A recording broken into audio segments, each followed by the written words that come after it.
Hey there, this is Peter Garrison, one of the student school board representatives. I'm a senior this year at the high school, and today we are doing our first ever ACPS News Showcase. I'm going to be going through some of the interesting things that have been happening at the various schools recently, and I wanted to talk a little bit more than I get to talk about during the meeting. So first off, I just want to talk about my main goal this year, which is getting more STEM activities and opportunities for students in schools.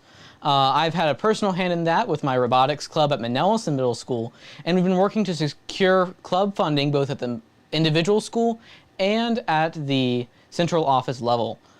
Fortunately, we've been able to start that process to be ready in a year or two to have funding for both the yearly competition registration expenses and for the one-time equipment fees.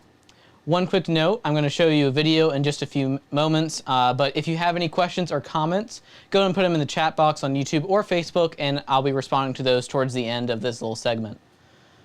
All right, and here's a video showing the recent egg drop for robotics that happened just last week.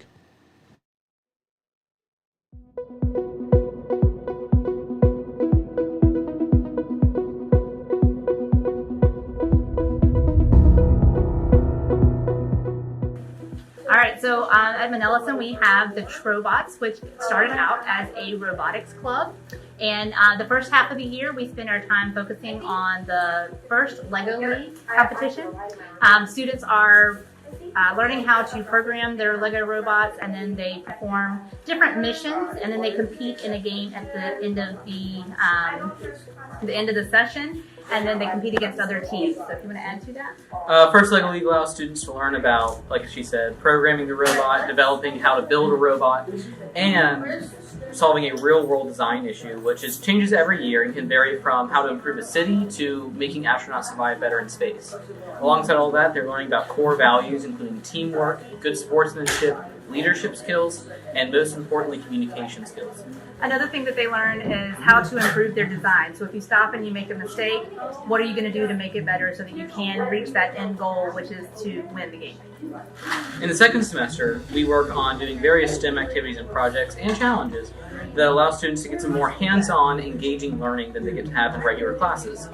Especially with this year's restrictions from COVID, students are able to test physics principles, programming principles, and things like that in order to make the most engaging experience possible. Students started the second semester designing bridges using some 3D software from Google. They created their bridges online, and then we used real-world materials to build the bridge and then test how much strength they could hold.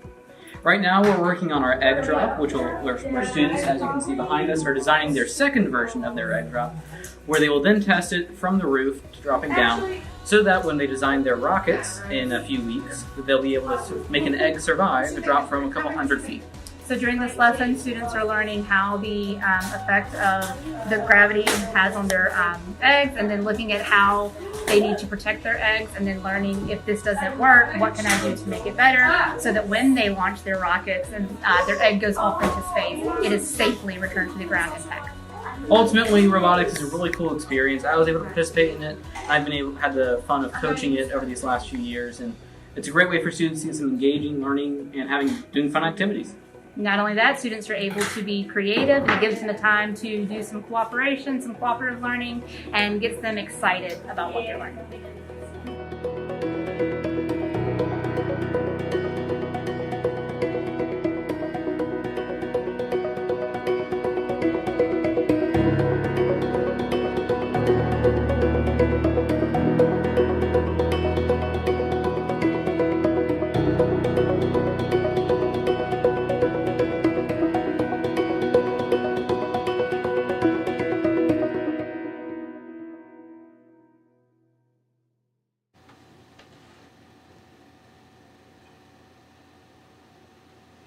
So that was showing just a little bit of what the robotics team did a few weeks ago with the egg drop.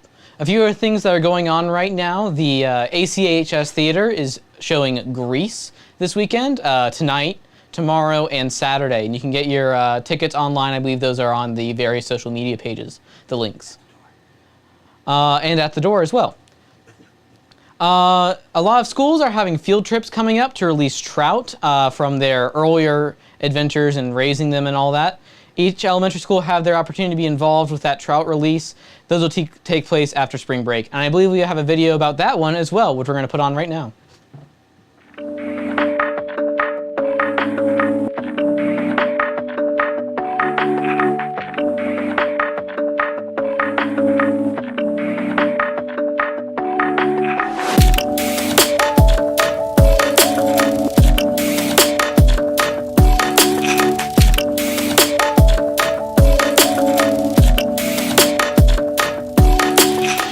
Like right here, we got some current coming into it.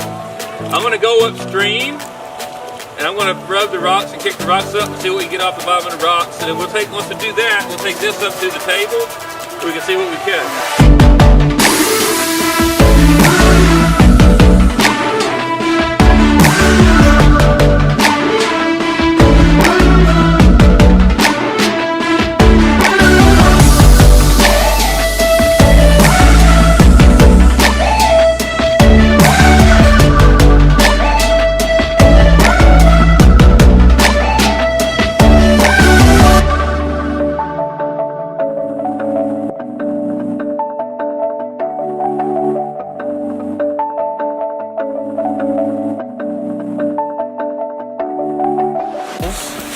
Right? The trout have their gills under here, right? You know, that's how they breathe. That's what they have, how they get the oxygen out of the water.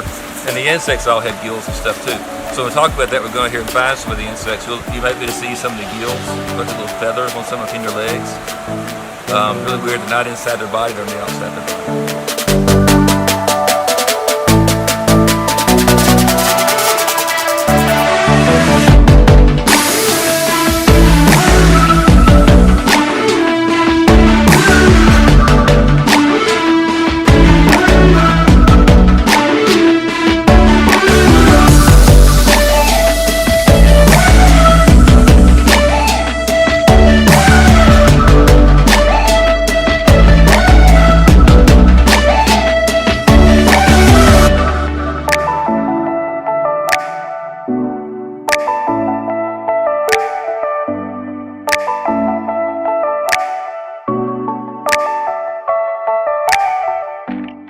Y'all have used the word tributary. Have y'all heard that word before? Yes. What's a tributary? Anybody? Yes. It's like a donation. It's kind of like a donation. Yeah. So, but if this river is a tributary of another river, so this goes into another river. That's what. So, what river does this flow into? The James River.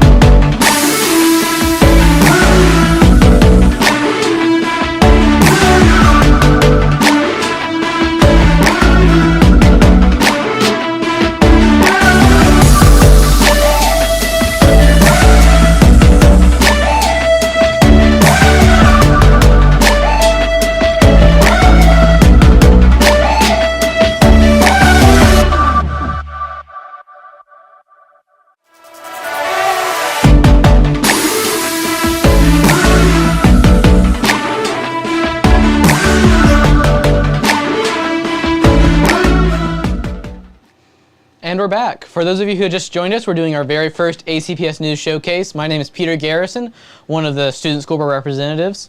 I want to talk to you guys a little bit about something else that's coming up. Many of the schools are having upcoming book fairs in the library, so it's a great time to talk about those awesome books that everyone's been wanting. Check your school's calendar for more details. Don't forget that spring break is next week, and there's a teacher work day right after that on the Monday, the 18th of April. So, nice long spring break. Take some time to relax. Next up, I want to talk a little bit about the Roadmap for Your Future Expo, which happened yesterday. A lot of businesses had the opportunity to come and talk to seniors and CTE students about how to get into a job at their businesses, such as BWXT, and further education opportunities or necessities for those career fields.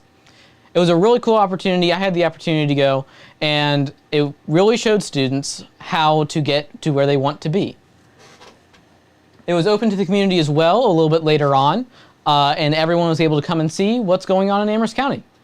Right now we have a video showing it off, but real quick, I just want to say thank you guys for watching. I'll see you guys in the school board meeting in just a few minutes.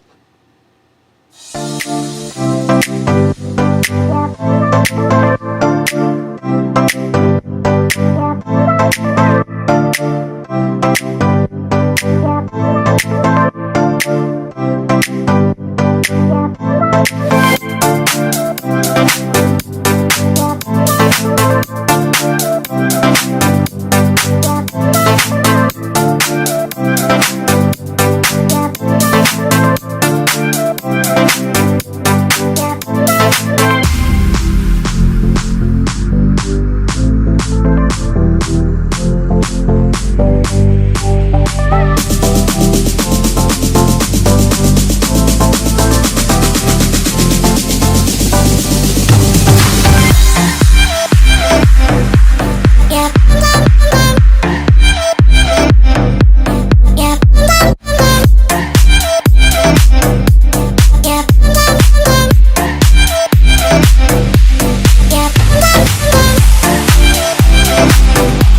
Would like to just give my personal thanks to Mr. Terry, our vice chair, for filling in at our last meeting in my absence.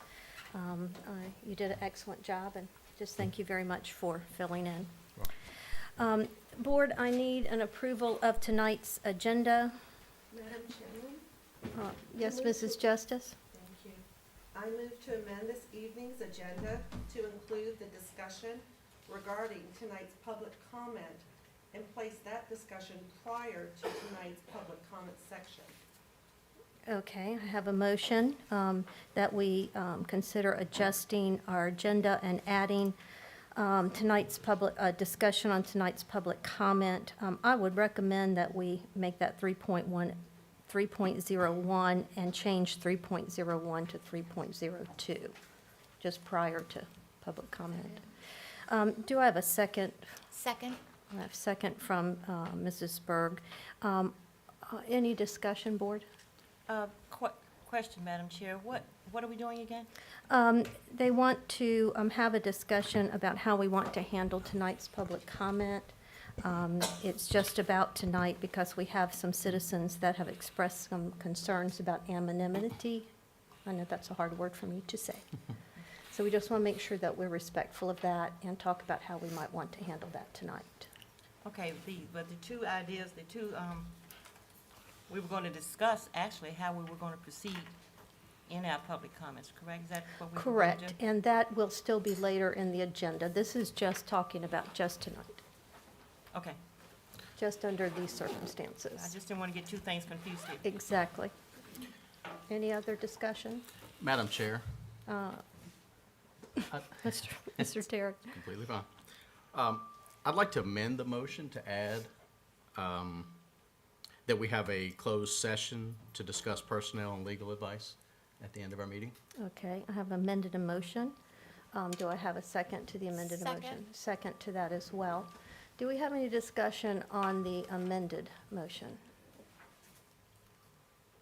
Okay, hearing no discussion on the amended motion, we will need to pass that amendment and then vote on the original. I think I have that correct. Did I get a second on that? I think, yes. Yes. Okay, thank you. So all in favor of the amended motion, please say aye. Aye. Any opposed? Okay, the amended motion carries. Now we need to vote on the original amendment, which has now been amended. And that is to add discussion on tonight's public comment, placing that as 3.01 and moving 3.01 to 3.02, as well as adding a closed session for personnel and legal advice. Do I have any discussion on that motion? Okay, hearing none, all in favor say aye. Aye. Any opposed? Okay, motion carries. Now, we will move on. Before we move to recognitions, I'd like to just make a quick update, if I may.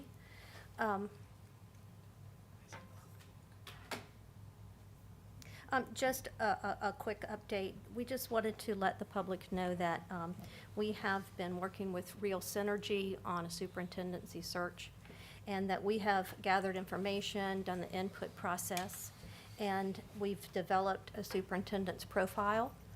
Just to keep you posted and updated, we are in the process of reviewing applications. We've received some quality applicants. We're reviewing those and scheduling interviews. So that's just sort of to keep you posted where we are, and as that develops, we'll continue to do so. Okay, Dr. Arnold, I believe you're at 2.01 on recognitions. Yes, ma'am. We would like to recognize a couple of groups of our students who are doing some great things in our buildings. I would like to introduce first Robin Wheeler. She is supervisor of literacy, and she is going to talk about the Amherst County High School virtual readers for Read Across America Month. She's going to talk about high school students, but I want to put a plug in for what went on at the elementary and the middle schools as well. I know Mr. Greiser came and read to elementary folks. Want to thank you for that. The middle schools collected and donated between the two middle schools over 2,000 books to give to Madison Heights Baptist Church so they could use them in their little library. I think it's going to have to be a little larger because they got about 2,000. It was about evenly distributed between the two schools. So the folks you're going to hear from tonight, they did great, but so did everybody else. So, Ms. Wheeler?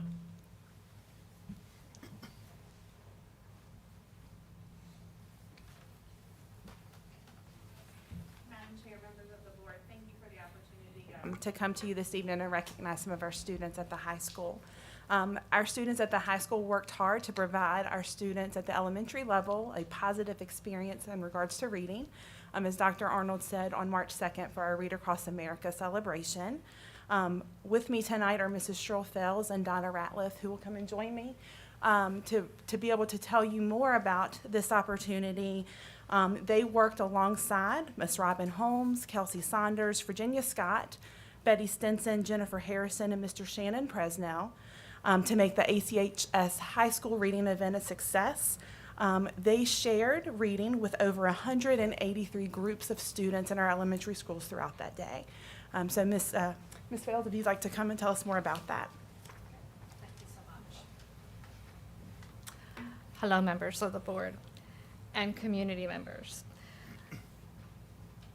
What a pleasure it is to be standing before you today showcasing the many awesome things that our students and teachers are doing at Amherst County High School and in our county. Our students are, and I've said this before, a bright spot for which we should be proud. I think one of the most memorable moments that I had during Read Across America, as I was working with the students and I was listening them to read to the elementary students, is when one of our elementary students yelled out to our high school readers, "We love you!" That just touched my heart. And the high school students, in turn, realized how much they were looked up to by elementary students.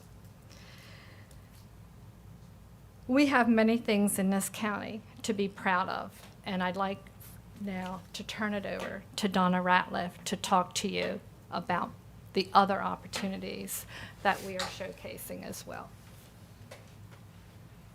Good evening. My name is Donna Ratliff, and I'm excited to share the great things that are happening at the high school.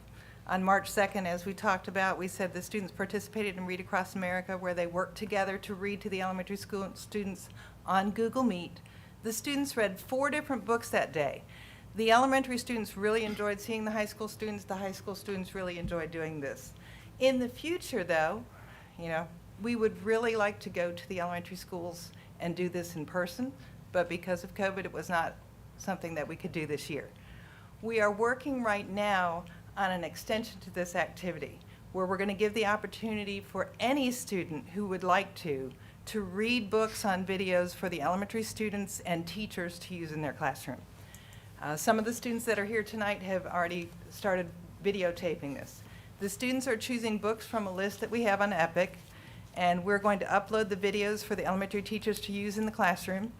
The students may even create some lesson plans to go with those books, and the elementary teachers will be able to request a book as well.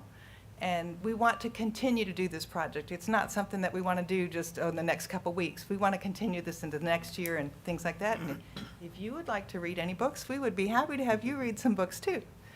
Another thing that we are doing here at the high school is we have student tutors who are volunteering to tutor in our after-school tutoring program. Another thing that, again, that we would love to do is extend this to allow our students to go, especially closer to SOL time, to the elementary schools. Prior to COVID, we had after-school tutoring at the elementary level, and we would like some of our students to be able to offer their services and help in the elementary level as well. So that's some things that we want to do there. Our VTSS team is offering a wide variety of opportunities for our students to rise and give back to the community.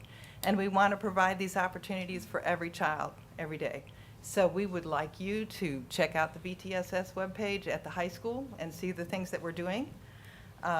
Tonight, some of our students are not able to be here. They have soccer games, they have work that they're doing. Some of them are in the play. By the way, check out the play tomorrow and come see Greece. If you participated in the Read Across America, if you guys would come up now.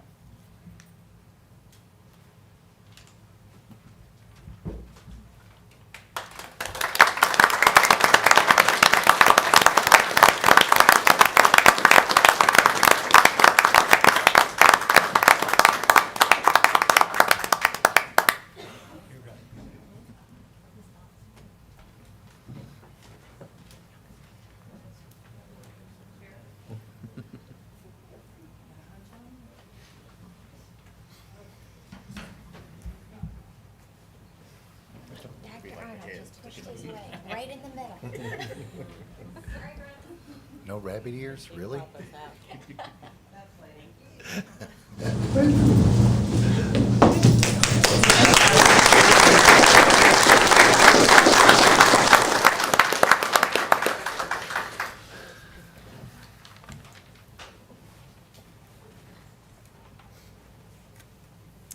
What a unique opportunity. Thank you all very much for your participation.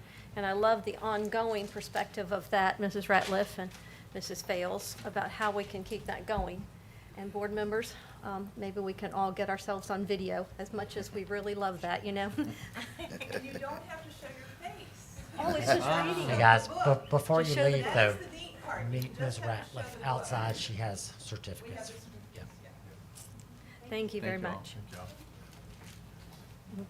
Dr. Arnold? Yes, ma'am. So our second group is a high school and middle school group. They are members of the FFA, the Future Farmers of America, and they have recently been in several competitions, and I would like to invite Mr. Craig Maddox, the supervisor of career technical education, to get this recognition started. Okay, Madam Chair, members of the board, I'd like to introduce you to our Amherst Middle School FFA Livestock Judging Team. And the Amherst County High School FFA Livestock Judging Team.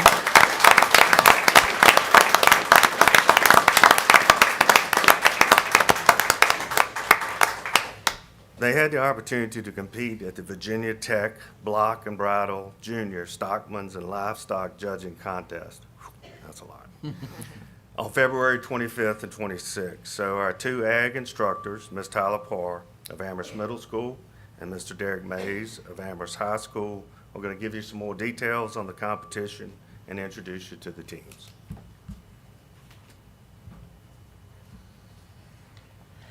Good evening, Madam Chair, members of the board. For those of you that do not know me, my name is Tyler Parr. I'm the Ag Science teacher at Amherst Middle School. I have with me tonight our FFA Livestock Judging teams. Our junior team from Amherst Middle School, Colton Freeman, Catherine Martin, Lance Clark, and Tanner Kidd. Our senior team from Amherst County High School, Zachary Bragg, Devin Martin, and Connor Morris, and their coach Derek Mays. Derek and I, this would not be a success. Thank you.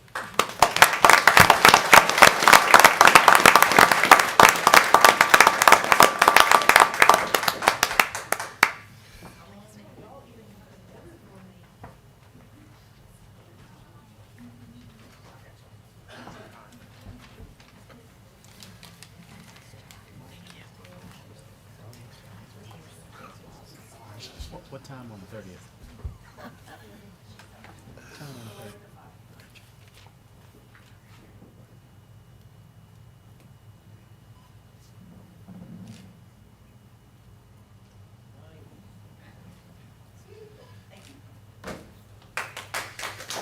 Good job.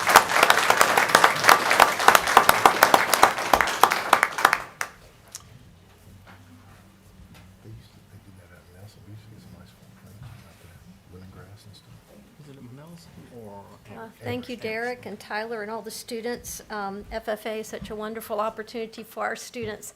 I know it really not only increases knowledge and skills and ability, but also character. So thank you once again. I appreciate all your efforts.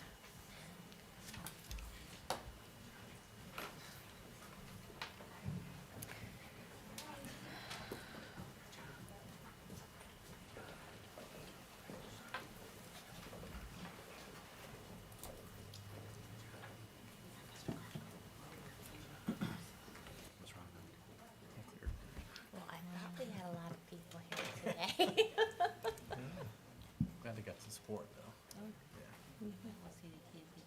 That's right. Thank you all again.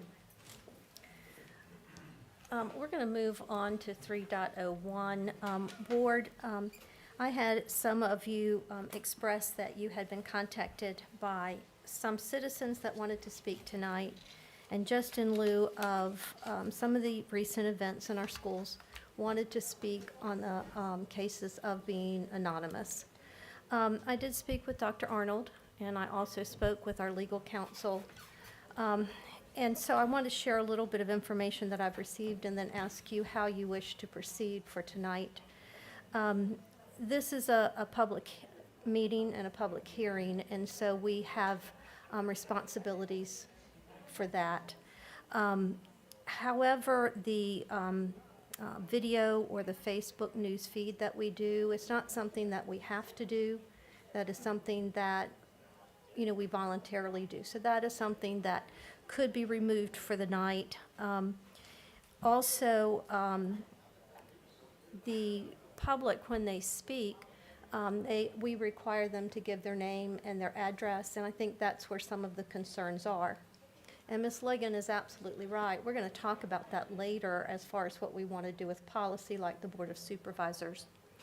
But when I spoke with our council, he felt that we could have parents or citizens, when they speak, write their name down and give it to us without having to verbally say it.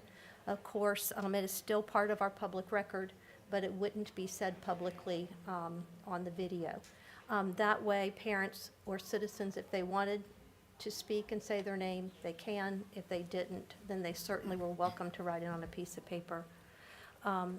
So that was sort of my thoughts and my recommendations by listening to them. And I did ask Dr. Arnold and his staff if they could have paper and pencil available if that's what you so chose. Another option could be that we just continue like we always do. So, you know, there's a wide range of things that we can do, from removing the video, doing the paper, pencil, name and address if they wish. So I just need to see if you have any thoughts or how you would like to proceed.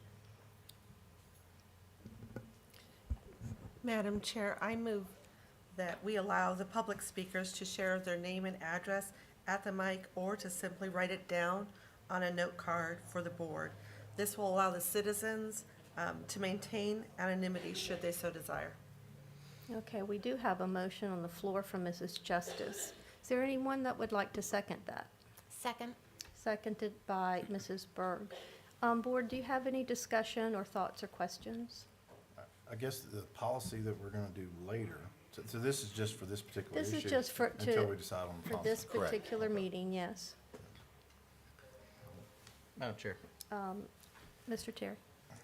I've never really watched the video, so I don't know, do you see faces of the people? Okay, I wasn't sure what was seen, so, okay, just curious. Okay. Any further discussion? Okay, seeing no further discussion, we will call for a vote. All in favor, say aye. Aye. Any opposed? Okay, motion passes. So we will move into public comment period. Before we do that, I would like to make a statement, just in light of the recent events that took place in our schools, in our high school specifically, on March 25th. I just want to assure the parents, the staff, citizens, and students that these types of incidences are inexcusable and unacceptable. They're behaviors that have no place in our schools and no place in our community. I assure you the administration has continued to investigate, work with our sheriff's department, hold people accountable, and also to set expectations moving forward for all of our schools. We come to school to learn, and we do so.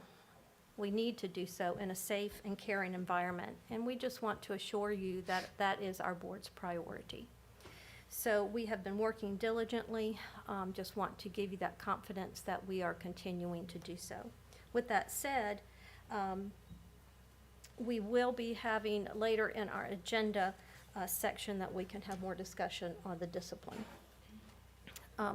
So as we move into public comment, just want to remind the citizens that we want to hear from you. You do send us emails, phone calls, and we appreciate those. And you come here to speak. We would ask that you limit your comments to 3 minutes. We ask that you continue to remain respectful. And also only address the board and not others in the audience, or just that comes directly to us. And we please ask that you do not use names of students. If you have any things that you need to be saying, those specific things need to be shared with the superintendent and the board privately. Just as we move through public session, as always, we must remember that we set an example for our students. And so the way that we handle discourse can show our students an appropriate way for us to handle civil discourse with respect. And we are being watched, we're on video, and so our students do see us. So with that, I will move. I guess I'll just ask if they want to come on board. Is the thing we voted on, are they coming tonight, or is that another meeting? No, that's tonight. So do you need to stop the Facebook feed? Do you need to let? No, we Mr. did Carr not know? vote, we did not vote to Oh, remove the okay. It's Facebook just to feed, give just them their verbal name and. Okay, I thought they were, I okay, think a lot gotcha. of people Yeah. were afraid to even come tonight. So we're gonna, I have 3 people that have signed up, but I'm not going to say your name, so I'm just going to ask if you would like to stand up and I'll point you out. You're welcome to come to the podium. If you don't want to give your name and address, you can write it down and give it to Mrs. Cecil, our board clerk, or myself, or you're certainly welcome to give your name and your address. Gentleman in the far back, you are first. All right. All right, Mr. Wilkins. 299 East Fonda Road. Thank you, Madam Chairman and board members. I want to speak just a little bit about your governance norms and protocols. I heard those were being discussed, and I saw a copy, and I have one of them in particular that really jumped out and slapped me in the face. The first one is that we will hear each opinion but ultimately act as one. That sounds really good. And you say that you'll speak candidly, courteously, you'll listen to discussion and not take it personally and things like that. That's all good. But the last sentence says, once we reach a decision or compromise as a board, we will each support the will of the board in word and deed. Now, if you stop and think about that, it's hard for you to do your duty to your constituents if you have to go along with the board, any board decision. Think about that just a minute. You've made promises probably to people, or you've made commitments to yourself that you're going to work for certain things. And if the board takes a different viewpoint, you have to, in good conscience, oppose that. So a 3-to-1 majority, a 4-to-3 majority, a 7-to-1, 6-to-1, or 5-to-2 is a majority.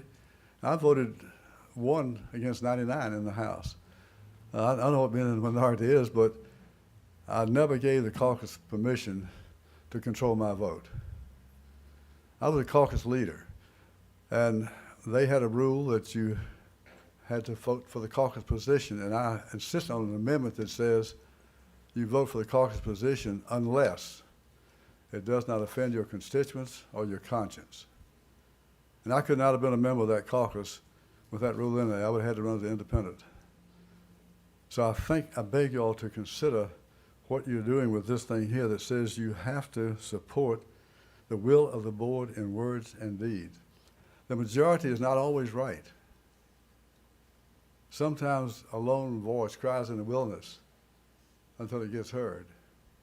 So I would urge you very much to reconsider this particular item on the board. There were some others I looked at, but this one was so important, I wanted to take my whole 3 minutes on this one.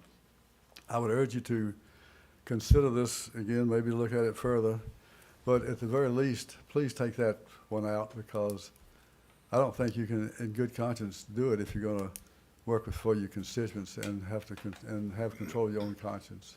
Thank you all so much. Thank you, Mr. Wilkins. Is there anyone else that has signed up to speak? Okay. Yes, ma'am.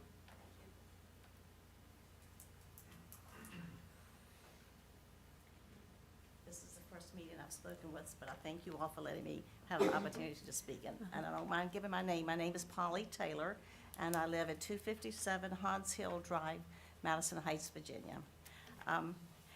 And I come to you tonight to talk to you about the March 25th email that we received. I have a student, my son, who's biologically my grandson, goes to Amherst High School and has gone to Amherst schools. I moved here for him to go to Amherst schools back when he was in 2nd grade.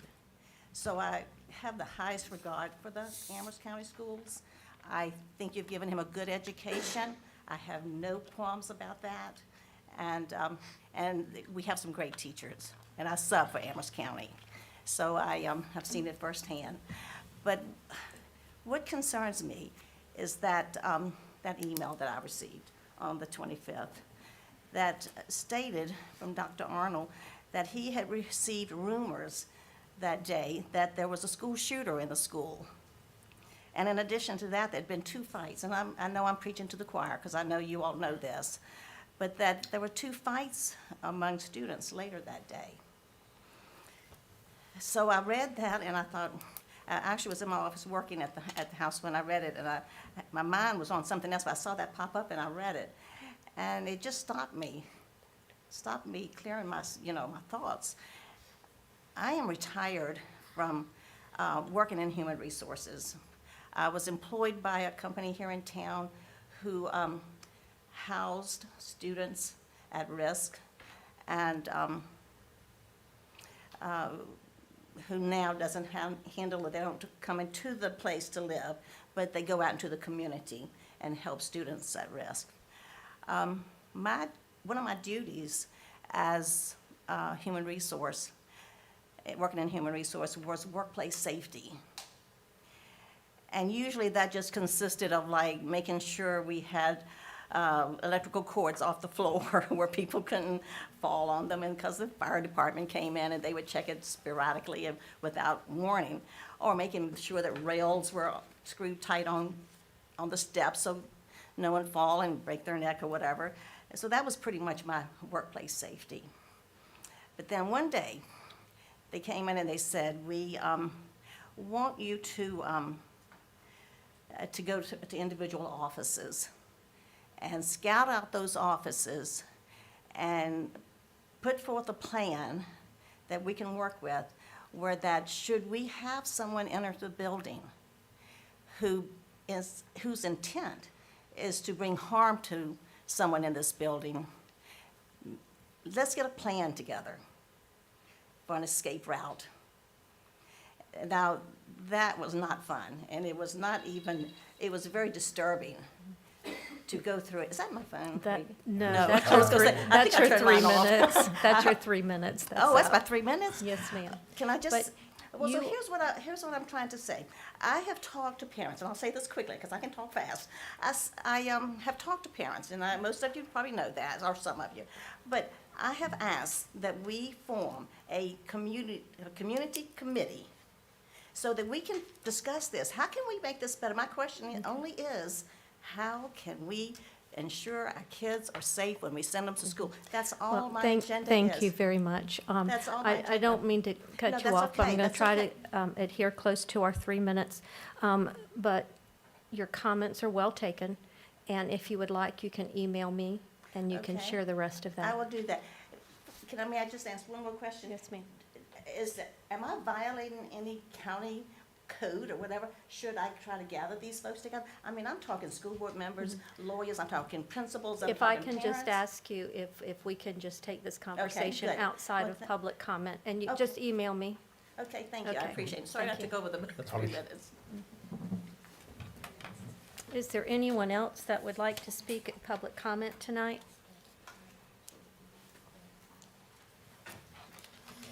Hi, good evening. I'm Dawn Poole, 2732 Buffalo Springs Turnpike in Monroe. I also want to talk about the school board norms tonight. I do maintain there's a lot of other important issues to solve, but I think this is probably the most important. I've reviewed the norms in detail, and as a constituent, they bring me a lot of concern. I don't know how any of you can be effective board members with the norms that you have in place.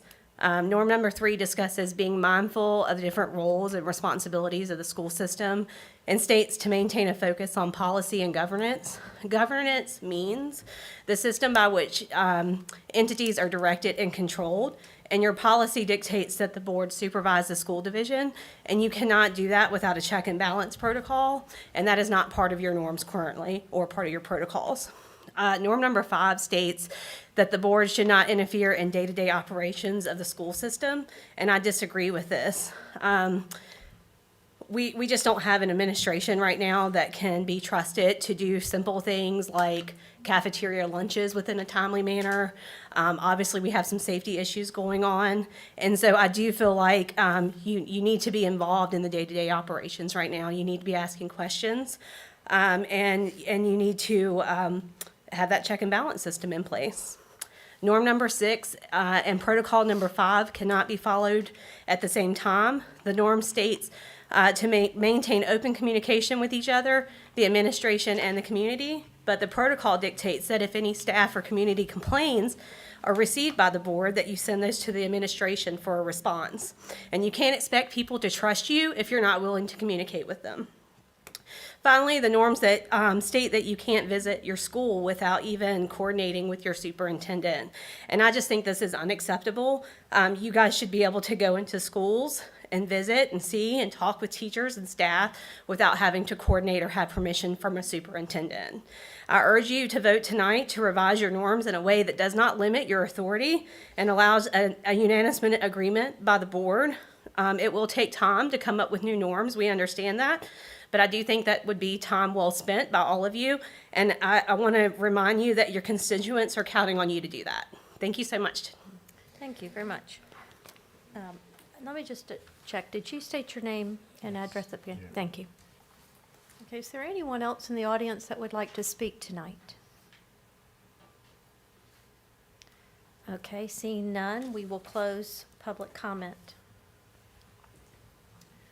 I think Dr. Arnold, 4.01. You're on consent agenda, Madam Chair. Okay, board, we are looking at consent agenda. I need a motion from the board. Madam Chair, make a motion to approve the consent agenda as presented. Okay, Mr. Greiser has made a motion. Do I have a second? Second. I have a second from Mr. Terry. Is there any discussion? Okay, seeing no discussion, we will take a vote. All in favor say aye. Aye. Any opposed? Okay, seeing none, motion carries. I think Would be we're on Dr. Wells. informational items. Yep. Madam Chair, ladies and gentlemen of the board, we'll start with the administrative items, and we'll start with 5.01. And under this, as you know, last month we had Dave Ciccarelli from one of the solar representatives who had shown interest in providing solar energy and solar panels in our schools to kind of. Excuse me. Yes. Madam Chair, point of order. Yes, ma'am.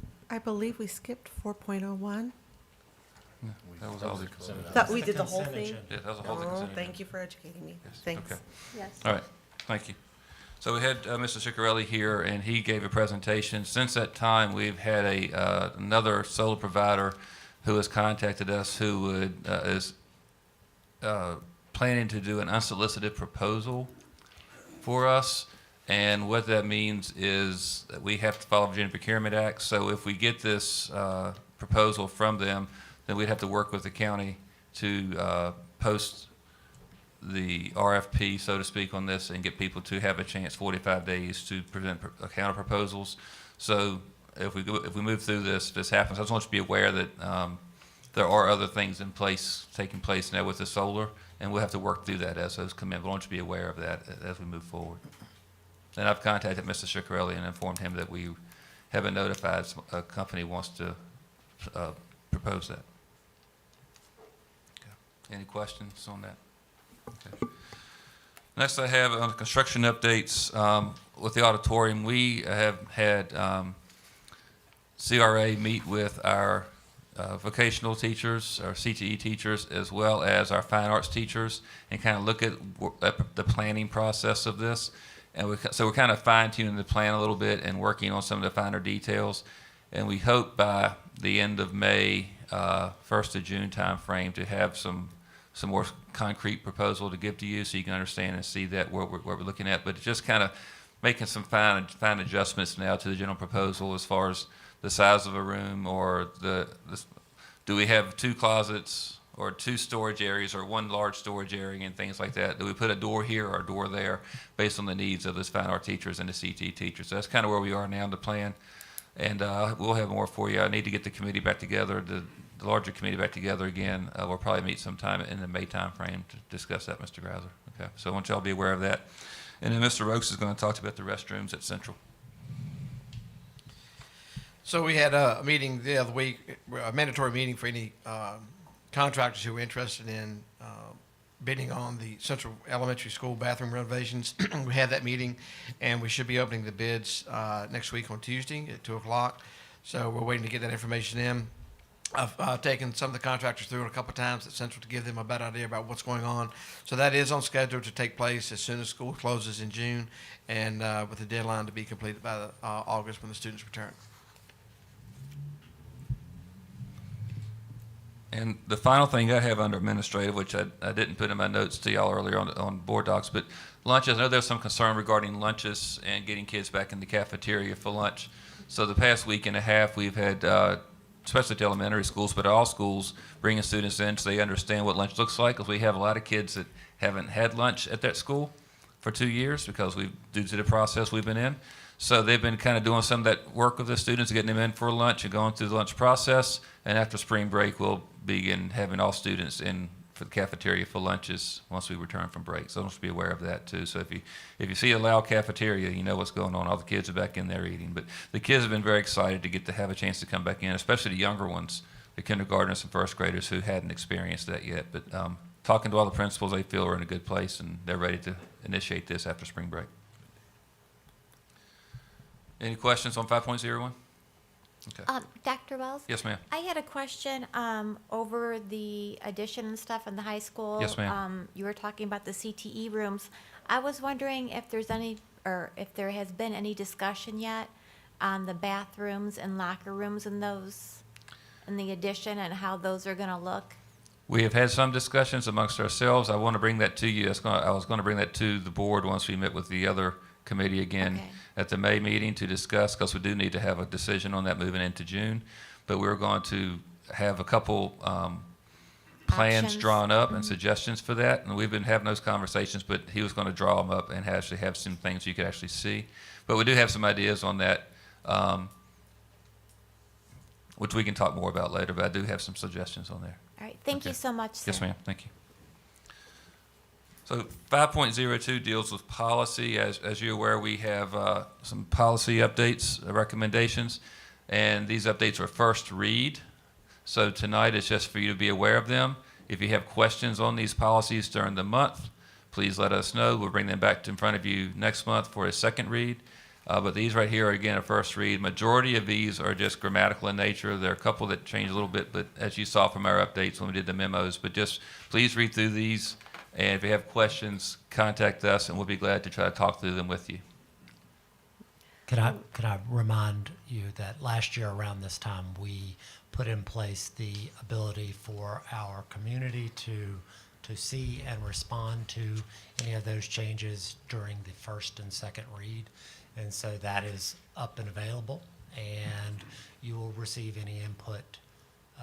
We'll keep it open a week prior to the board meeting so we can give you guys the information if any community member wants to respond to whatever changes are there. Thank you, Dr. Arnold. That's a good reminder for the public that we do post, Dr. Arnold has posted on our website a link to whenever new policy pops up, that they're welcome to go in, read it, make comments that will come to us as the board for our consideration. Board, sometimes when we have had policy in the past, it has been a lot of meaty changes, and we have made decisions to have a second meeting in the month in which we did more of a work session to talk about those policies before we were required to go back and consider a second read. There have been times that we have not done that, but we have, at the next meeting when there's a second read, we've pulled a couple of them and moved them down the road to the next meeting to give us more time to get more information. So just wanted to share options with you as to how we've handled those in the past. But if you do have questions that can be answered and we can vote on a second read our next meeting, that would be the ideal, just for efficiency. But there are options. Okay? Dr. Webb? Yes, ma'am. 5.03 deals with the discipline discussion from the events at Amherst County High School. So I want to kind of give you a broad general context of what happened so the community can hear this as well. And then as we get into closed session, we'll talk about it more later. So I'm going to I have some prepared notes for this just so I don't miss anything, so I'll be reading this for the most part. So as you're aware, there were 2 assaults at Amherst County High School on Friday, March 25th, 2022. The incidents were recorded by students on their cell phones and posted by them to social media. Local broadcast media obtained copies of the incidents and posted images of the assaults on their broadcast. I'm going to speak in general terms about the incidents in open session, and we'll give you more detailed information about during closed session on student matters later this evening. Generally speaking, the students who were engaged in these assaults have faced disciplinary action from the school division and criminal charges by the Amherst County Sheriff's Office. I will start by saying that our schools are microcosms of the greater community. Issues in our community will find their ways into our schools. When there is illegal activity in our community, there is a chance that some of that activity will manifest itself in our schools. There has been discussion in the community regarding gang activity at the high school. First, we need to define the term gang. The Departments of Justice and Homeland Security define a gang as an association of 3 or more individuals whose members collectively identify themselves by adopting a group identity, whose purpose is in part to engage in criminal activity, which uses violence or intimidation to further its criminal objectives. During our investigation, we have determined that one of the assaults at the high school on March 25th would meet the definition detailed above. We have also determined that some of the individuals involved in these incidents do identify with a known gang that operates in Amherst County and Lynchburg. Additional students have stated they are not members of the gang, but do associate with those members while at school and in the community. Some of the individuals involved in these incidents have posted pictures and videos of themselves on social media, wearing gang-related clothing and or using known gang signs.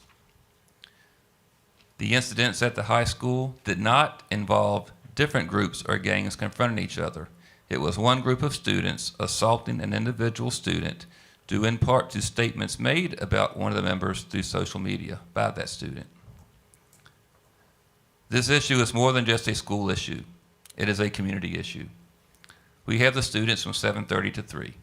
The rest of the day, they're with their parents and guardians and are in the greater community. Our parents and community members need to realize that many of these issues start in the community and end up in our schools. We will take responsibility for what occurs within our schools, but we need our families and community members to do their part and take responsibility for what takes place when the students leave our facilities. Many of the individuals identified in our investigation have social media pages where they are flashing gang signs or displaying other images of gang behavior. Many parents do not realize their students are involved in this type of behavior until something like the incidents at the high school occur. I urge our parents to look at the students' social media accounts and have conversations about acceptable behavior. There has also been conversation regarding the overall number of fights and assaults at the high school this year. When this was brought to my attention, I had my staff run some data comparing this year to 2018-19 and 2019-20. In 2018-19, there were 45 students engaged in fights and 6 students engaged in assaults. This is at Amherst County High School. In 2019-20, there were 27 students engaged in fights and 2 students engaged in assaults. And we ended that in March of that year. Thus far in 21-22, there have been 11 students engaged in fights and 6 students engaged in assaults. So our numbers, even though this is a negative sign of our school, our numbers are dropped. Our numbers are much less than they were the previous 2 years we had students in school. Prior to this incident, the school division has been in conversation with the Amherst County Sheriff's Office regarding having one of their gang experts present information to the high school administration to discuss new trends in local gang activity. That training was initially scheduled for March 28th, but had to be postponed due to conflicts at the Sheriff's Office and has been rescheduled for April 18th. Since this incident occurred, the high school administration has emphasized the need for teachers to be present in the hallways and to monitor restrooms. The high school administration has also recorded a video for students in which they emphasize school safety and reminded students that gang activity and other illegal or dangerous activity will not be tolerated. The school administration reminded parents and students that if they are aware of dangerous activity, to notify the school administration or a staff member. See something, say something. As a result of this initiative, parents and students have been coming forward with additional information regarding student behaviors at the school. I will reiterate that this is greater than a school issue. Many of the student conflicts we have in our schools do not begin in our schools. They begin while the students are away from school. So again, I ask our parents to please take the time to monitor their students' social media accounts and know what their students are involved in. I just wanted to, again, that was a summary, but it's very broad, and again, I'll be glad to discuss this in more detail in closed session later, and I'll be glad to answer any questions that we can speak generally to at this time. Thank you, Dr. Wells. Board, do you have any questions for Dr. Wells, remembering to keep this in general terms? Dr. Wells. Can you hear me? Yes, sir. All right. My question is, you said there were how many fights in the high school? This year? This year, assaults. So this year, I'm gonna go back to my notes. This year, we've had 11 students engaged in fights and 6 students engaged in assaults, which include the assaults that happened on the 25th. Okay, is there a definition between a fight and Yes. assault? So if a you fight could is clear two, that. a fight takes 2 people, basically, in definition. You have to have 2 people engaged in combat with each other, where an assault is an individual who is being struck by somebody but does not fight back, basically. All right, and out of these occurrences, how many times was law enforcement notified? I don't have that.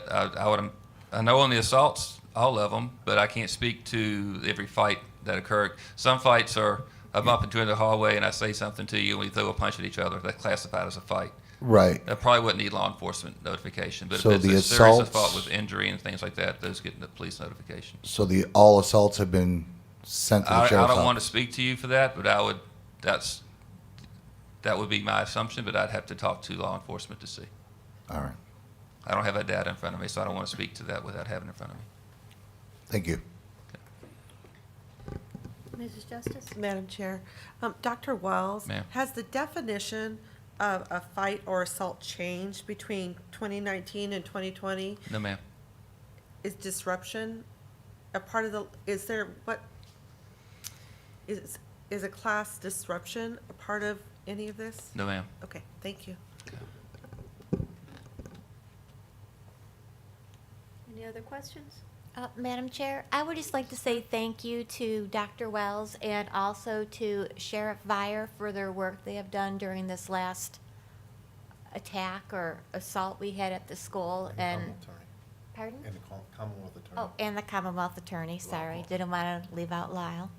But we really appreciate them working with us and within the community to help us keep everybody safe.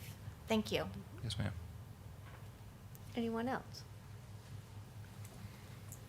Well, I would just like to thank the entire staff at the high school here at Central Office. I know that when the events happened and we became aware of them, I was in contact with Dr. Arnold and Dr. Wells, and you guys kept us very well informed and were on top of things, and I just really appreciate your investigation as well as continuing to investigate and inform parents. This is a team effort, as you have said. It's a microcosm. Our students have responsibilities. We as board members have responsibilities. Our teachers have responsibilities, as well as our parents. I will have to say I have a heavy heart when I hear that teachers are faced with parents who tell them their children will fight. Our parents need to be helping us and setting expectations for their children when they are at school. We will not tolerate it. So we need to be on the same page, the teachers, the parents, the administration, and the board. I appreciate your work, and I know that you have plans moving forward as well to do some additional work on discipline. Thank you. Yes, ma'am. 5.04, Student Suspicion Report for March of 2022, and I'd be glad to answer any questions in general again as possible on that. Okay, board, do you have any questions for Dr. Wells? Okay, seeing none, we'll move on to 6.01. Thank you.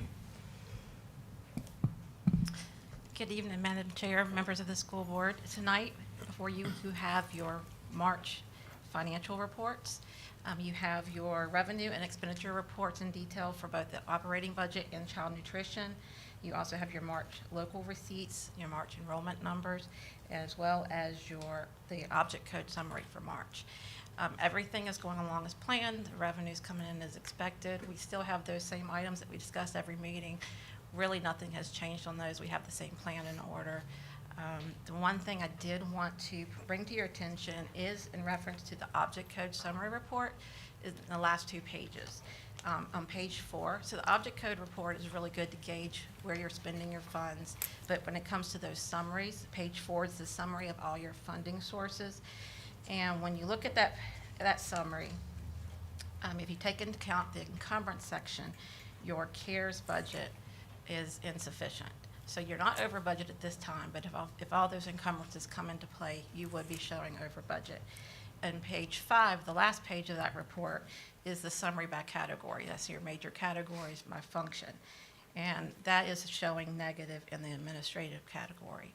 So you would not want to finish out the year with showing those negatives. The good news is that supplemental appropriation that was on the consent agenda is addressing all of those. Those will be taken care of. So I just wanted to point that out. Do you have any questions?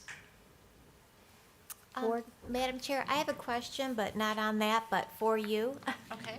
I was wondering if there's any updates at all on being able to bill Medicaid and get some of that money back to the school? We are still working on that.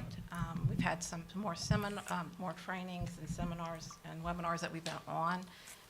At this point, we're not to the point that we can bill. I don't know if you have an update. Yeah, so we are ready to go. Literally, everybody has been trained. Our system is up and running. Everything that needs to be done is done.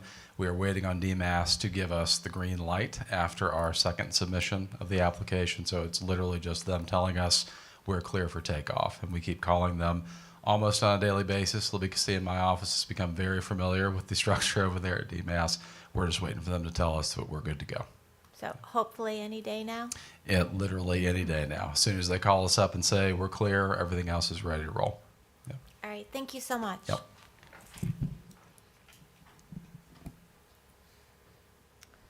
Okay, information items? Instruction?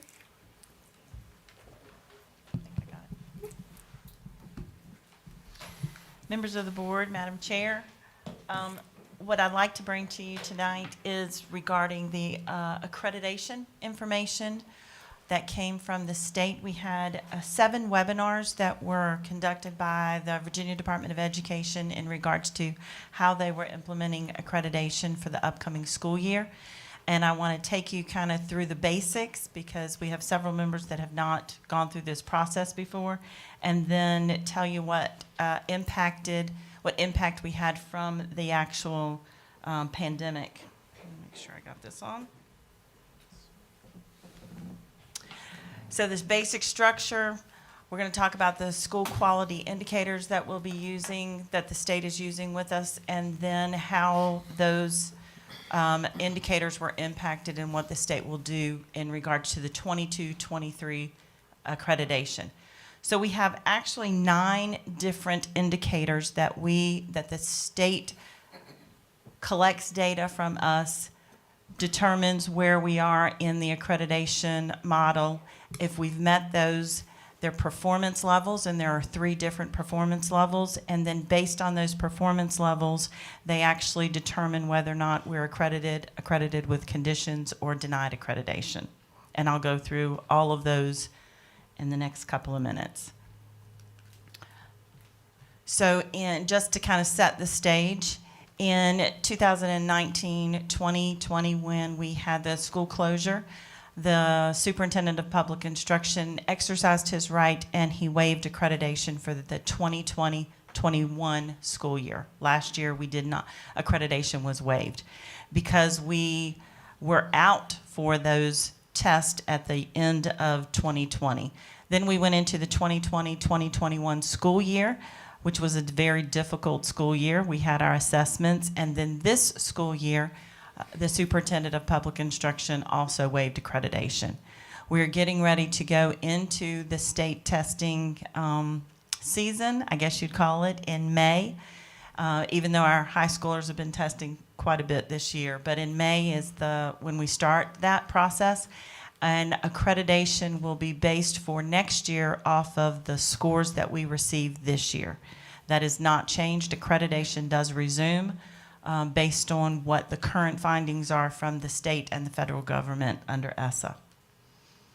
So there are performance levels, and there's a level 1, which is green, which means that we have met or we have exceeded the state standards. There's a level 2, meaning that our school has is near that state standard, has shown growth. And then there's a level 3, which is red, that is we are below the state standard. Those levels have not changed from previous years before the pandemic. They stayed the same. We have what is also known as our current level and our 3-year rate. And what happens is they accumulate all of the scores that we have, and they take the best they can. If we pass it outright during our current school year, we are ranked at a green, a yellow, or a red. Or we can take a 3-year rate and use that 3 years to determine if we have shown growth or we have met the benchmarks within a 3-year period. They take that 3-year rate, put them all together, and determine if we have met accreditation or not, and that is by each individual school. What happened during the pandemic and the changes that have been made regarding accreditation due to the 2 years that we were waived accreditation is that 2017, 18, 18, 19, and 2021, 2022 will be our 3-year combined rate. So they're going back to the 2017-18 year and the scores that we had during that year, because they cannot use the 1920 and the 2021.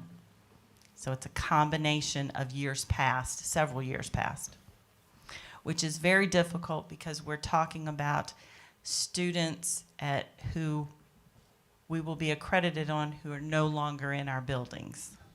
We're at elementary, now they're sitting at middle school, upper middle school, and now they're juniors and seniors in high school.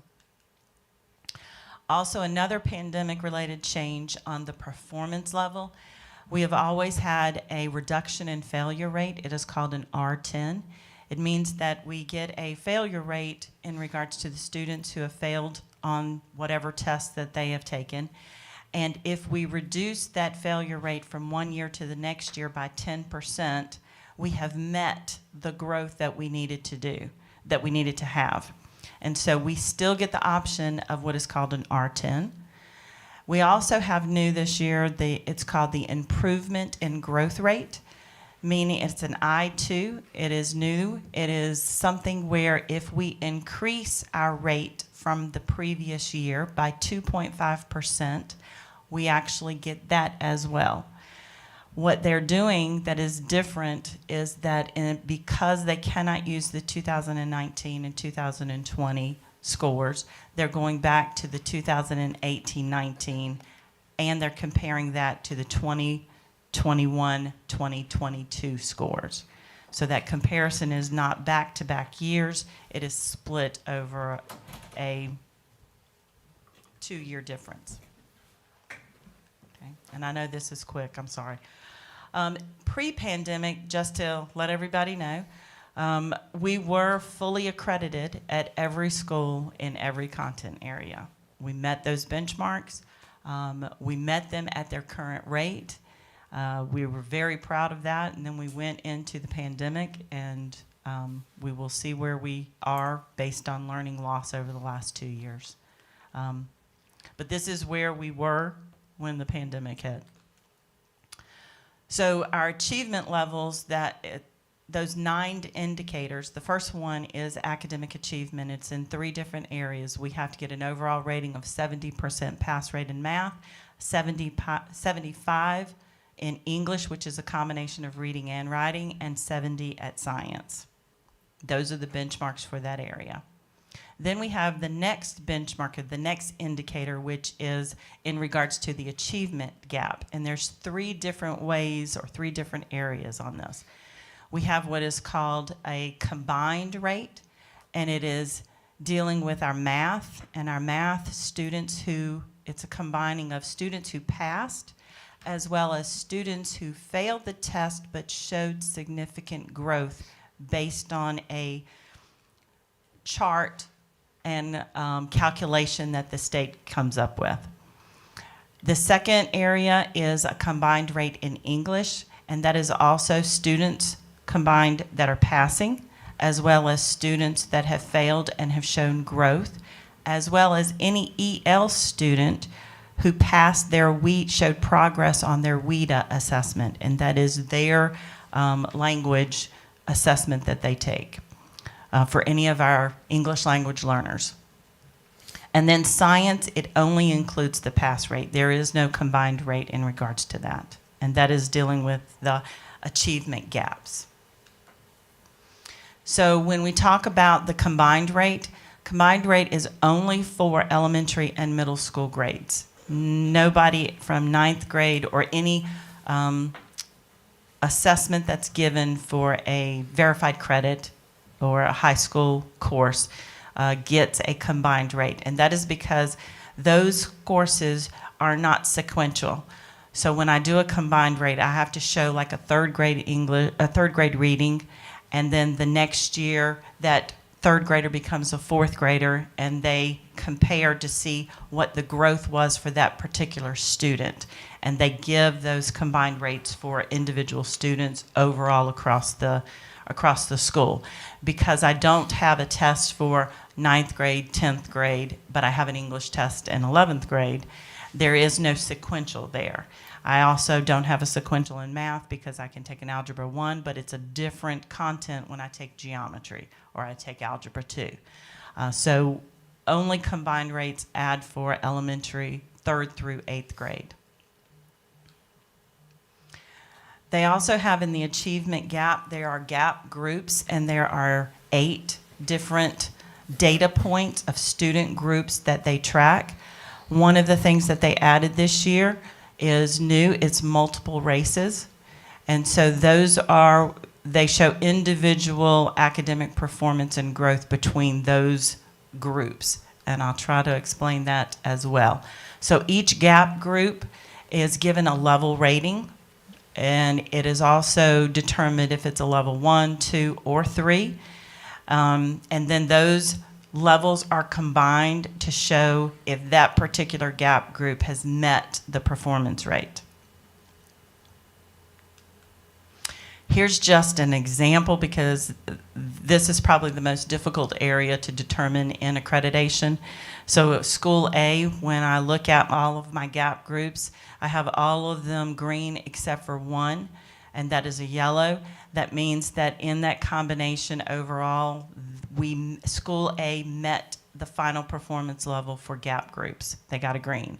In School B, you'll notice that they had greens, they had 2 yellows, but they had a red, meaning that that particular students with disabilities did not meet the scores, and so they were below. And so that, because there was one level red, that gap group for that school received a level 2 rating. And then School C, they had 2 or more Hispanic and economically disadvantaged who fell below the state, and so they were reported as a level 3. And so in order to get that green light across the board, you had to have no reds and only 1 yellow in order to meet those accreditation benchmarks. The second indicator is chronic absenteeism, and this is just to point out that they are treating elementary, middle, and high school all the same. A percent of students, they cannot be absent more than 10%, or they are considered chronically absent, and that goes against us on our accreditation. We look at this, and they actually have levels as well. And so if you look at level 1, they cannot in regarding to a 3-year rate, so they look back 3 years. They're going to go back to the 2017, 18, 18, 19, and this past year. So the rate is 15% or lower. They are green. So a kid who is in your building 15% or less time, they get that the school is designated as green. And this is cumulative of the student body. Level 2 is less than 25% So it's between 15 and 25%. And then, of course, level 3 is anything more than 25%. So the bulk of your students missing 25% or more is they would receive a level 3. Then we have two other areas, and this is in regards to graduation rate. So graduation completion rate, the benchmark for the state is 88% of students graduating on time, and that is, we're in the 94, I think is what we had last year. So that is at the 88%, and then our dropout rate, the benchmark for that is less than or equal to 6% of students in your graduating cohort. The last indicator is college career and civic readiness, and this has been something that the state has been working on for several years now. The benchmark is that students who graduate have 85% greater than in that college career and civic readiness, which means they have taken a advanced coursework, they have a CTE credential, they've completed work-based learning, they have a internship and done service learning projects. It's a combination, and the students can, if they meet one of those aspects, then they are designated as meeting that criteria. And to graduate, we need 85% of our students who are graduating to meet those benchmarks. Pandemic-related changes in regards to the college and career readiness indicator is that it was supposed to start last year, but we cannot send our students out into the community to do their work-based learning due to the pandemic. So it is not going to be included in the accreditation for the 22-23 school year. They will use what we do for the 22-23 school year for the 23-24 accreditation year. Okay. So school accreditation ratings based on all of those indicators and performance level. If we have a green or a yellow in the school, you are accredited, you have passed, you are good to go. If you have a school with one or more indicators that are a level 3, you are accredited with conditions. And then if you have any school that has more than 2 level reds, they are accredited, they are denied accreditation, but they are placed into a 4-year rotation. So what would happen is we would have a comprehensive support and improvement designation if we fall into the bottom 10% schools across the state, or we would be targeted support for improvement if we fell into the bottom 5% of schools across the state. And it takes literally 2 to 3 years to get into that process. So the continued limitations that we see, there are still no waivers. The only waiver that Amherst County Public Schools has been provided this year has been the additional remote learning days that we requested back in, I believe, September, October, somewhere around there. Then the VDOE has actually applied for their consolidated plan and addendum to that plan, and they are requesting 2 different things. They are requesting that the targets for accreditation be shifted again for another year because we've had a very difficult year again this year, and I don't believe anybody was really expecting that. And then they have also requested a change in the identification process for chronic absenteeism. Right now, we fall under what was designated for chronic absenteeism back when the state established the accreditation process. However, we know that we have remote learning, we've had quarantine, it has been kids not face-to-face in the buildings, and so they are taking another plan back to the federal government to see if that can be approved as well in their addendum. We will not know any of that information until probably the end of May or the first part of June, so long after we have taken the test and that we have gotten through the school year. I will be more than happy to answer any questions if I can, and Dr. Arnold, if you'd like to add anything, please feel free. That's a lot. No, good job, Dr. Norman. I think one thing, though, is, and I think you asked me that question several months ago about what we needed as a school division, and the understanding from the federal government, the Department of Education, that this year, in many cases, was harder than the year before, and that there needed to be some relief from them in terms of accreditation. And so I'm at least encouraged that they're seeking that at this point, but we won't know that yet. Right. Well, thank you both. Dr. Norman, that was a very good explanation. I do have just a couple questions. When you talk about combined rates and we bring in that growth rate, is that growth calculated from like spring to spring, or now is it being done from fall to spring? There are 3 different ways that they'll actually calculate growth, and I hope I'm saying this correctly, and I will send you the actual slide on that. The first is that if they are still any grade level from 3 to 8, and they can show that, like if they were a 3rd grader and now they're now they're a 5th grader, and they can show that, they'll actually go back to their 3rd grade score and they'll compare it, but it has to show the amount of growth.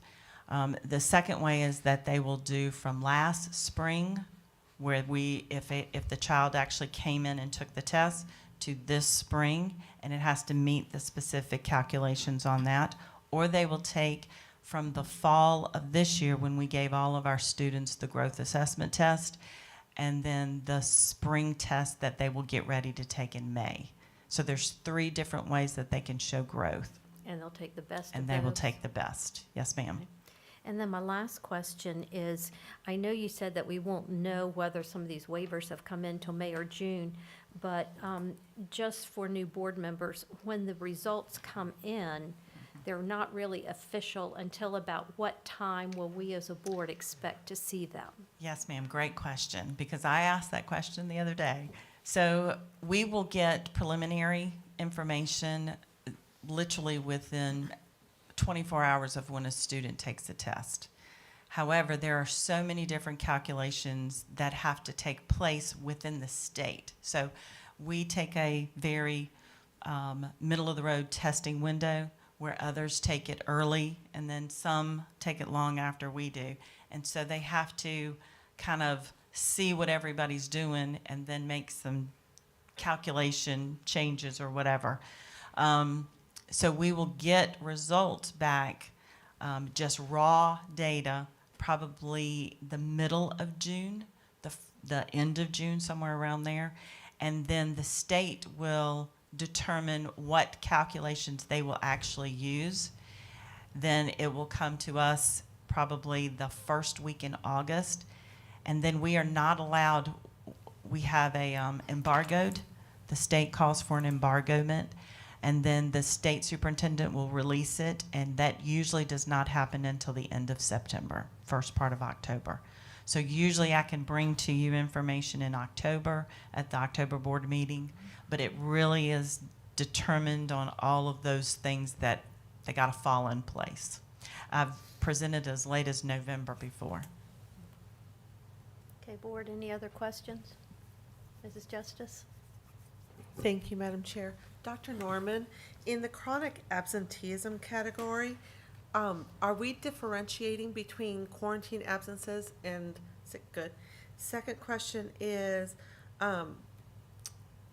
excused absences versus unexcused. So are excused absences included in the absenteeism? Yes, ma'am. An excused absence is that William, go ahead, because it's a little bit it's different how they calculate it. And in all honesty, the way that they have written the addendum to the federal government will really tell us what it is that they're going to do this coming year. So historically, an excused absence, any absence from school would count as a student not being in school, so it counts whether it's excused or unexcused. The only thing that changes from an excused or unexcused is whether we have to take the student to court. due to the 5, 7, 9 day, 10-day thing. So some of those things change a little bit, but as far as the state accreditation aspects of it, any absence is considered an absence, whether it's excused or not. And if I can remind the board, this year, the state changed the way that they did attendance 3 different times.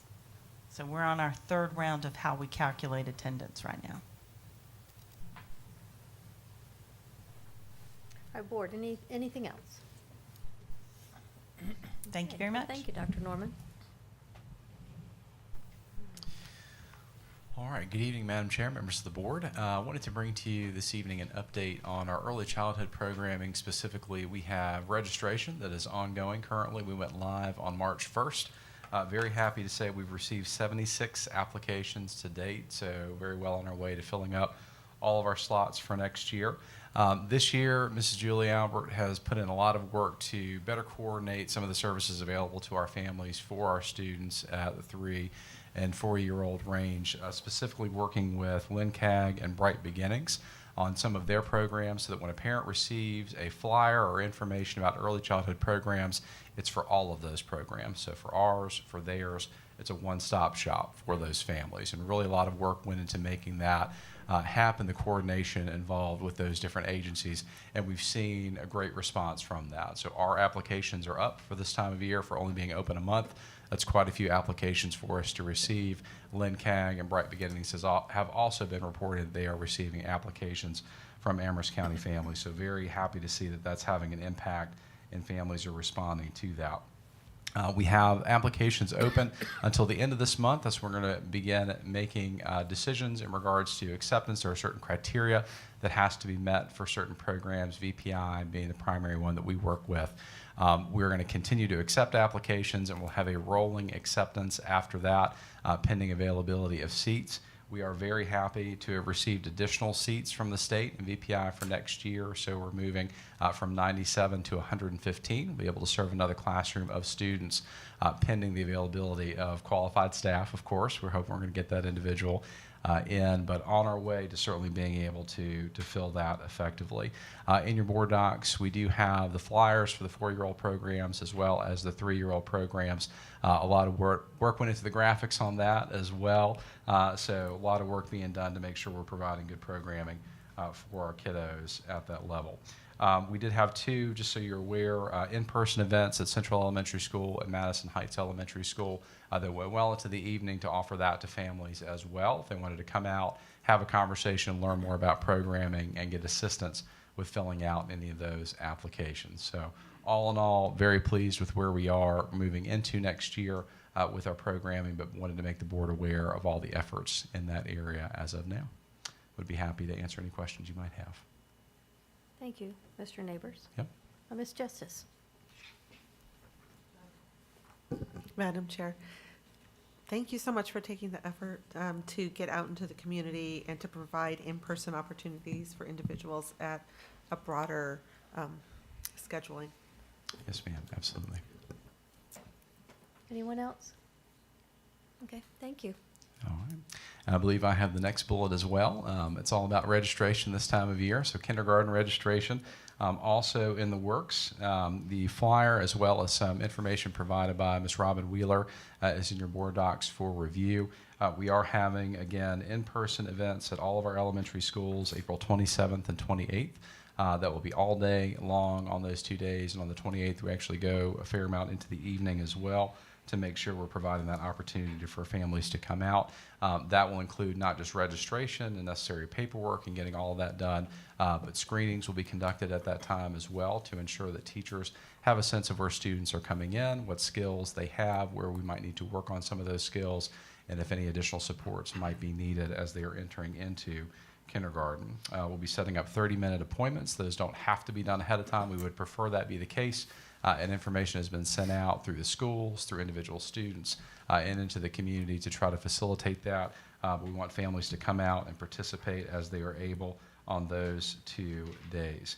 As a part of that, we also are looking for parent input, so there is a form that they complete as well to give us a little background and input about their student and what their needs are, what their experiences are coming into our schools.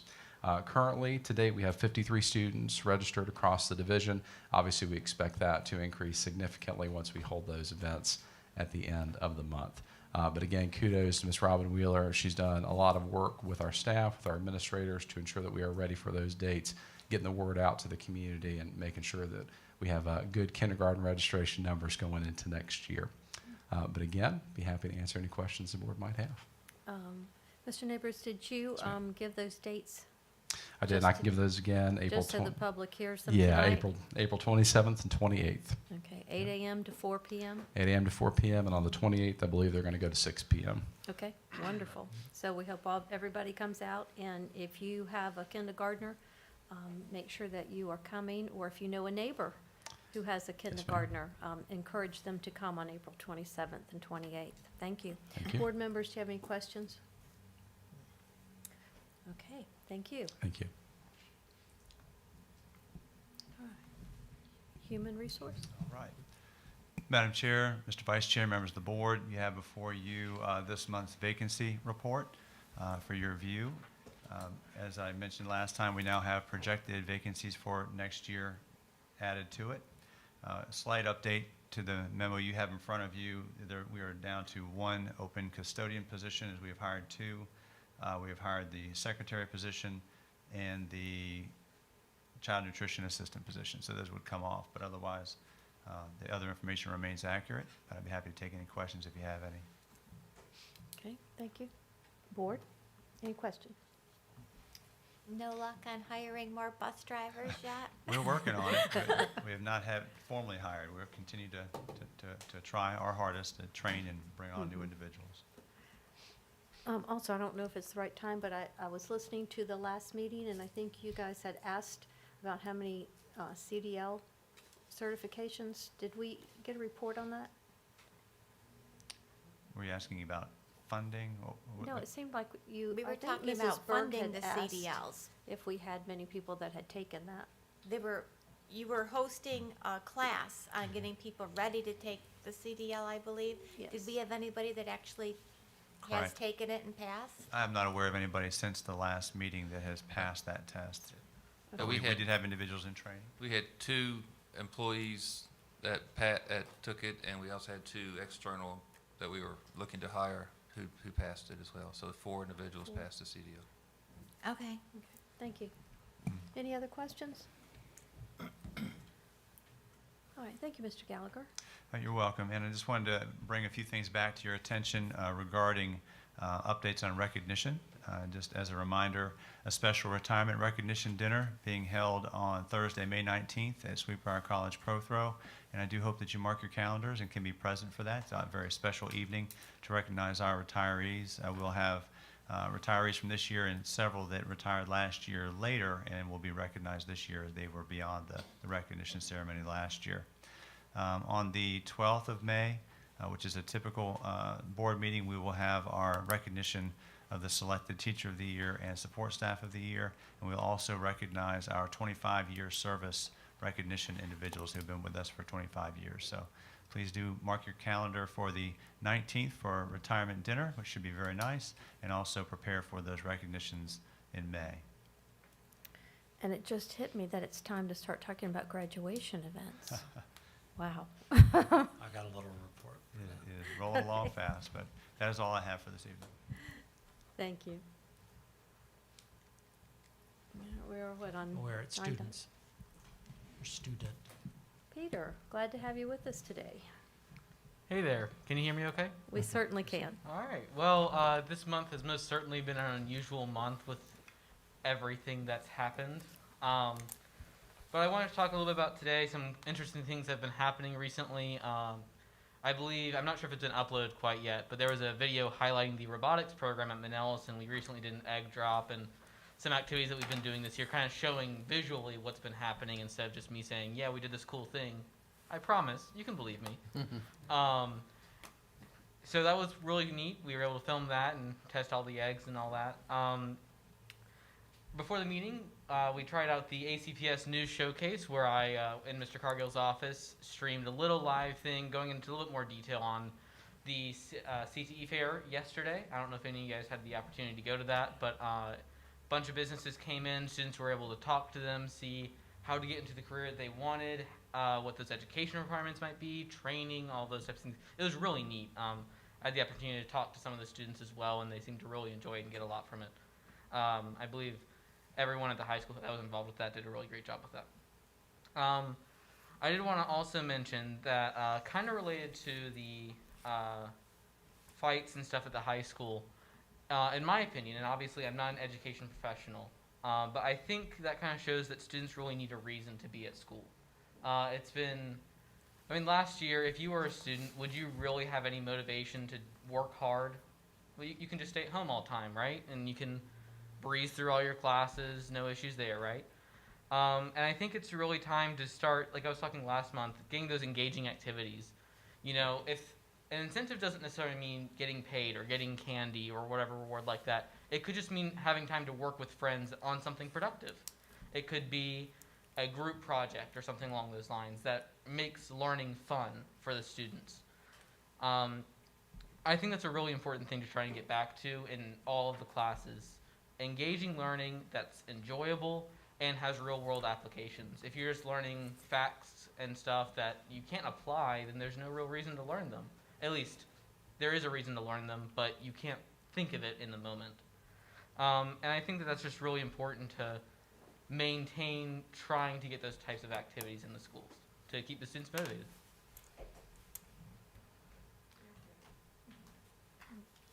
Thank you, Peter. Very, very good insight. I was taking good notes. Thank you. Okay, Dr. Arnold. Okay, yes, ma'am. The first item is public comment attached to your board docs. There are 3 versions of a public comment statement. We're not talking about a policy here. We're talking about a statement that's made at the beginning of the meeting.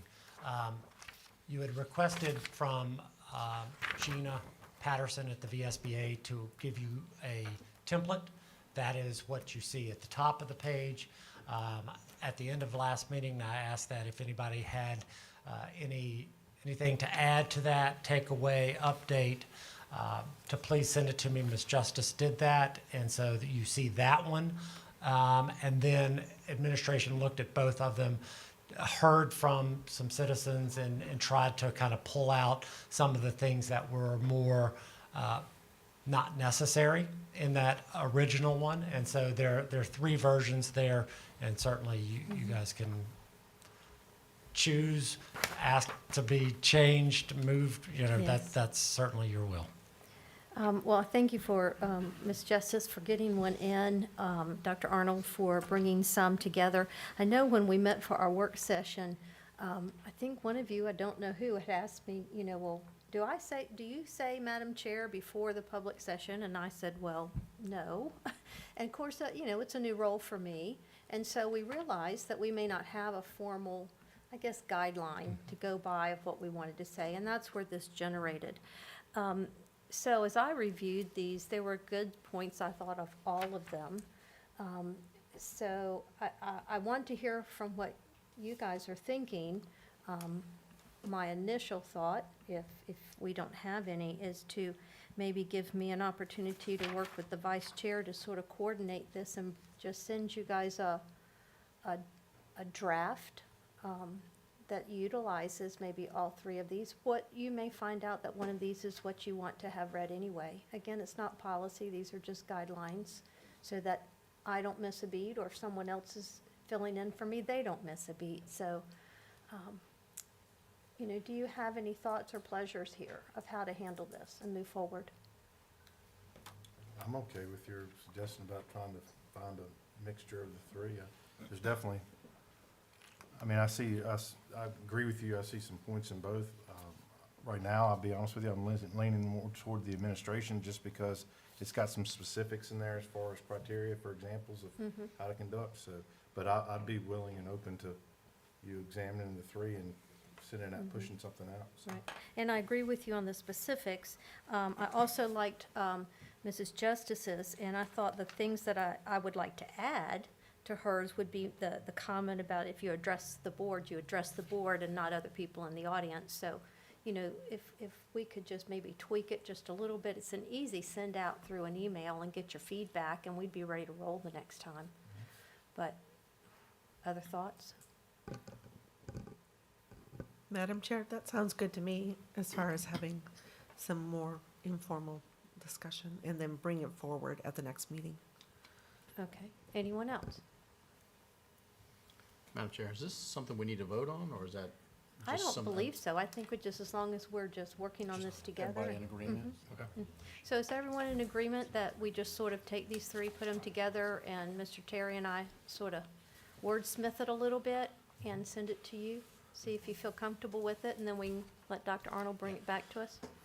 Will that work? I think you could even get consensus as you Through email? send it back and forth. Through email, Yeah. we can do that? Okay. But it's certainly your pleasure. I mean, Okay, that sounds good.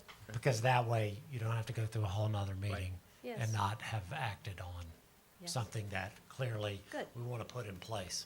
Okay, yeah, because it's just sort of guidelines. 'Cause Yeah. Mhm. I sort of wanted them so that I'm not missing something. Right. Great, sounds good.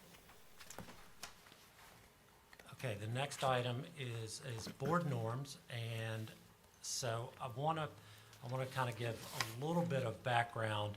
In February of 2020, we went to Charlottesville and met with the VSBA. We spent a day working on norms, board norms, and what board norms are things that kind of help the board guide their daily routines, how they communicate with one another, how they communicate with the public, and that is what this board came up with in February of that year. We tried last year to bring them back and do it again, and of course, last year was not great either, and so we wanted to bring them back this year to go through it again, and we sat with Ms. Patterson, or she was on video right before our board retreat for the budget, and we got through a page. And so then we decided that we'd need to come back and work on it some more. Then they decided last month that we need to come back this month, make sure that you were here, Ms. Thompson. I appreciate And that. so that is where we are. These are the norms for you guys, and so it's your pleasure.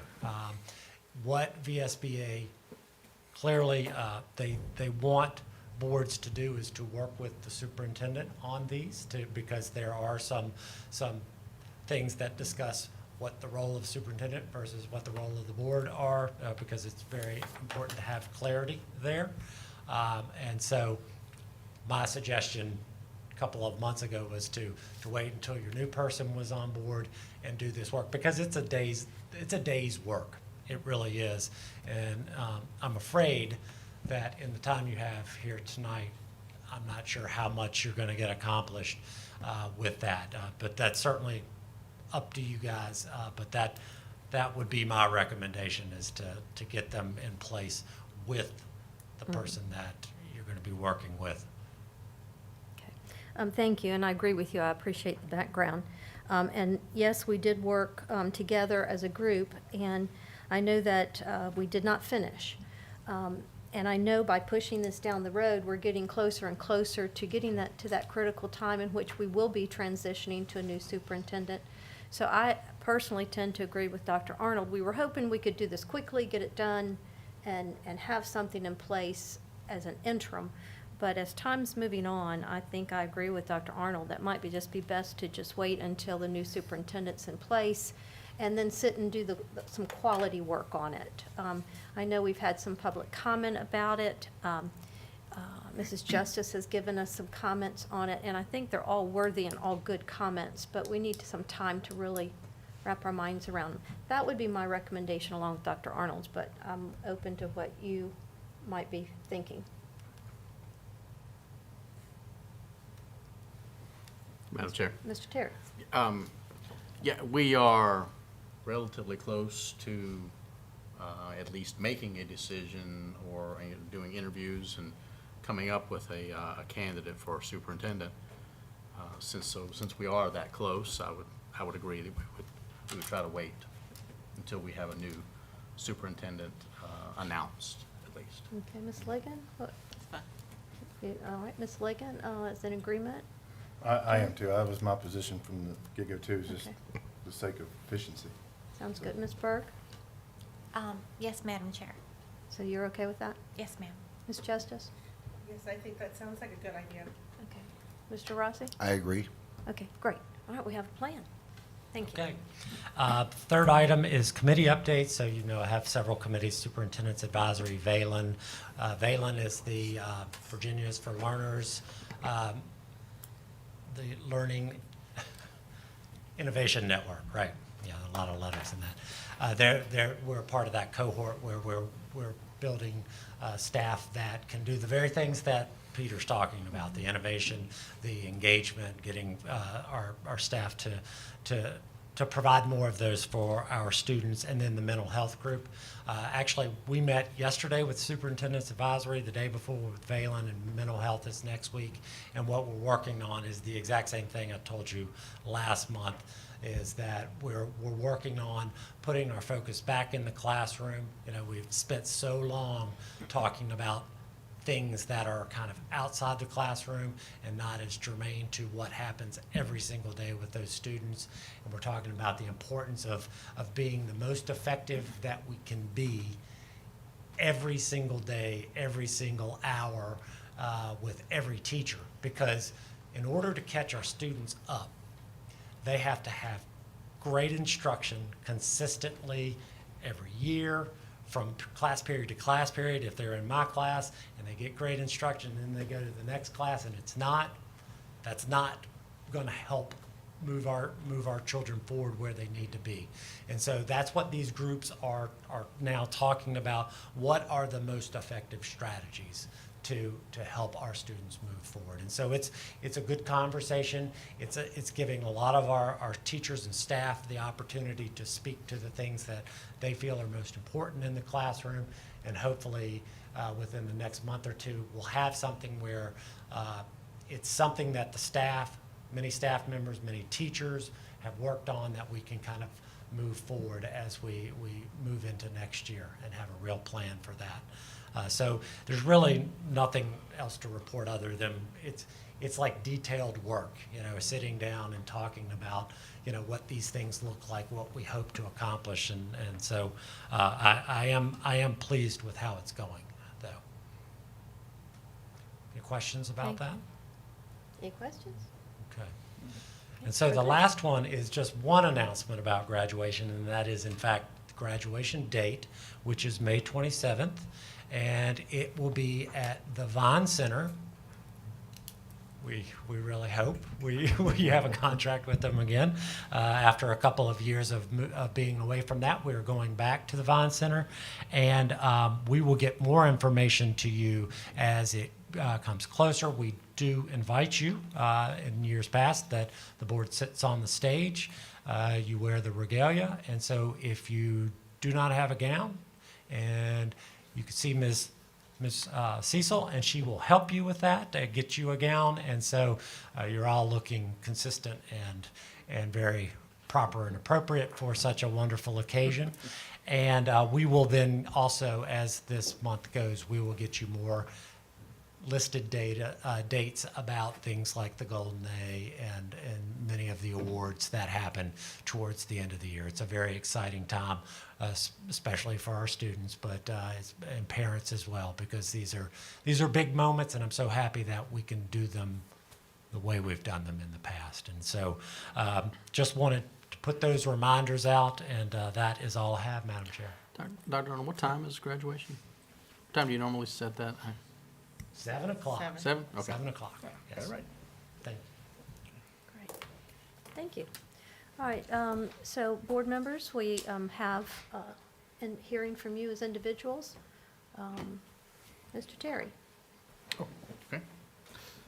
So, do you want to do committee reports also? Oh, yes, We can committee do those reports, at the same yes. time. So the STEM Academy Board did meet earlier this month. We are planning to do our internship presentations for our students here in the next month.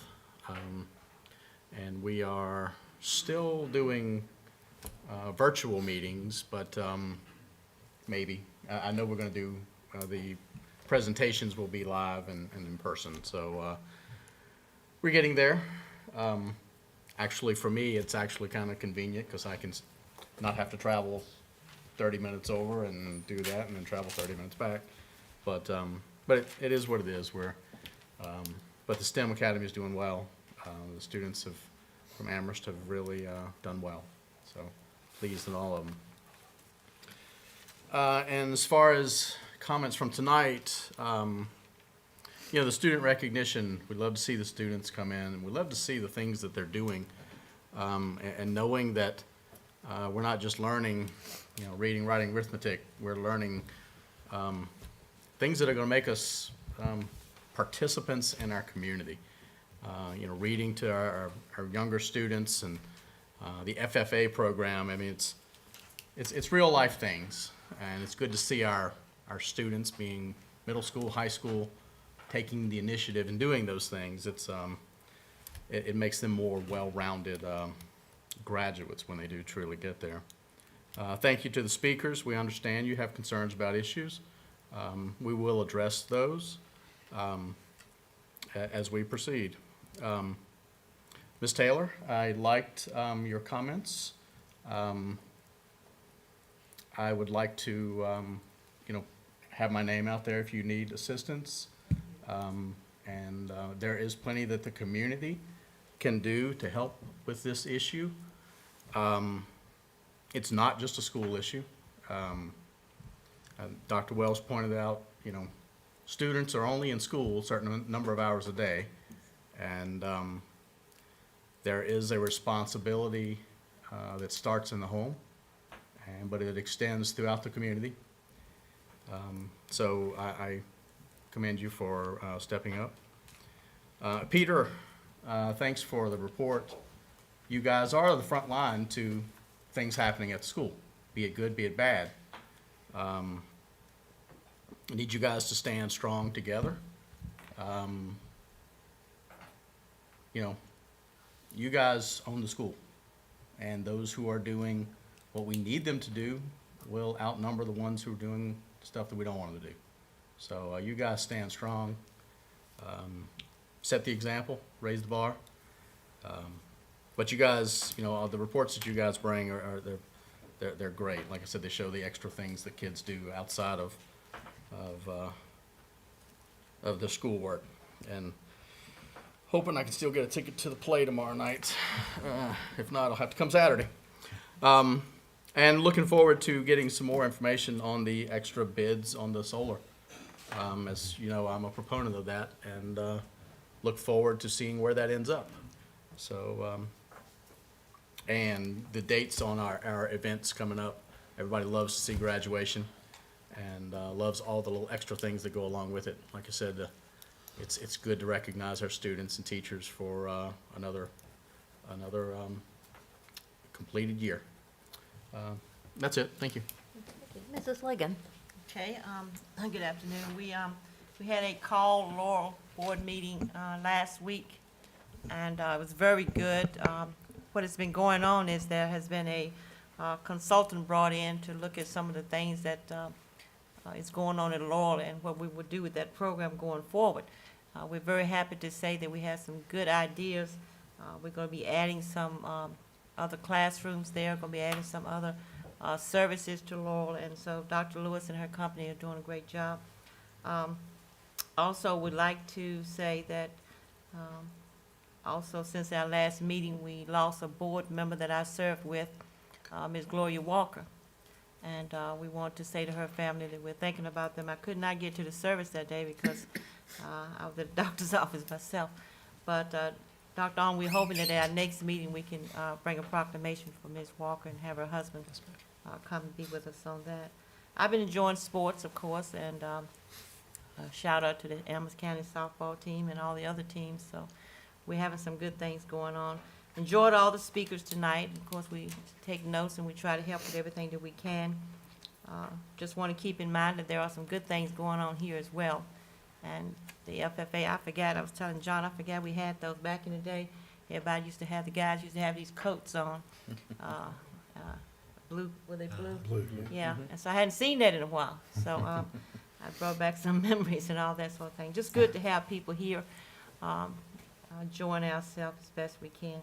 So I don't have any other reports. I did, support Dr. Arnold the night that he presented his budget to the Board of Supervisors. I was out this way, and it went over very well with no questions, so we're excited about that, and when the time comes, we're looking forward to those benefits coming to us. So that's all I have for now. Thanks, Peter, thank you for that great, as has been said, that great insight into Amherst County High School. So keep up the good work. That's all I have. Mr. Greiser. Madam Chair, Gov School Board met yesterday. We approved our budget for next year. And as I think Dr. Arnold stated last time, there's no tuition increases for us, but probably next year, or we'll have to look at that issue. We've got 16 slots that we pay for currently over there. I got to approve some really cool equipment. Their anatomy and physiology class is getting this, what is it called? It's a table that basically you can do cross sections of human bodies, remove sections, and so that they can do in-depth analysis and learning in tabletop exercises in groups to learn about anatomy and physiology. It even does animals. It's pretty cool. It's exciting things going on over there. Also approved some robots. They've some small at point of use or station robots that the kids can program, and then a larger robotic arm that they can practice coding and those kind of things to perform functions. So there's some really exciting things going on over at the Gov School. Dr. Smith over there does an excellent job. Thoroughly impressed every time I go to this meeting. So, as far as personal stuff, Read Across America, congratulations. I've been doing that. Married to a reading specialist, so I've been in that game probably at least 12 years now, I think. So enjoy that, and enjoy. Sometimes the teachers like to throw books at me unannounced. And the one fish, two fish will tongue tie me every time. So I have to make sure I drink plenty of water going to the classroom. But kids, good response, well received. I enjoy that.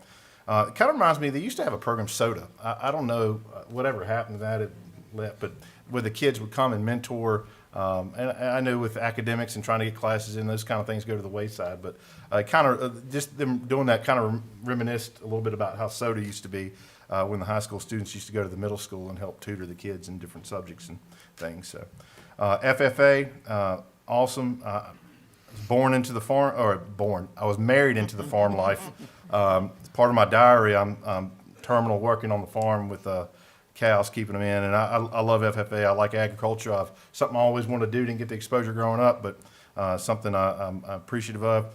Ate a flat of strawberries that the middle school sold last month, I think, and thought I was going to turn red. But I'm glad to see they're doing the flower sales. That's something I used to go out to Nelson and do theirs. I was glad we got it here now so I can support our schools.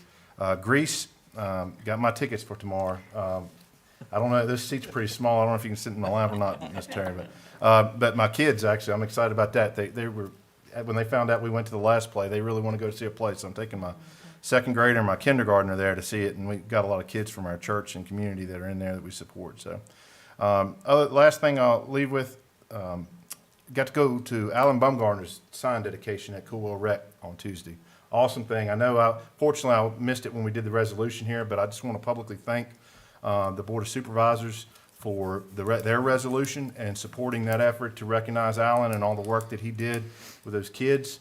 My joke this year was I told my wife absolutely I wasn't coaching soccer, but doggone it, Alan's voice is always in my head, and so I took up a soccer team so some kids could play. But I'm just truly thankful that the Board of Supervisors chose to recognize Alan with the name of those fields at Coolwell Rec. That's all I have. Thank you, Mr. Greiser. Mrs. Burke. Yes, I just wanted to say congratulations to the Readers Across America and also our future farmers of America. I suggest they go to Tucker Farm Auctions and check out the cows they're going to have this month. And also to our speakers that we had today, and to Peter, our lonely student rep over there. Thank you so much. I always appreciate everything you have to say.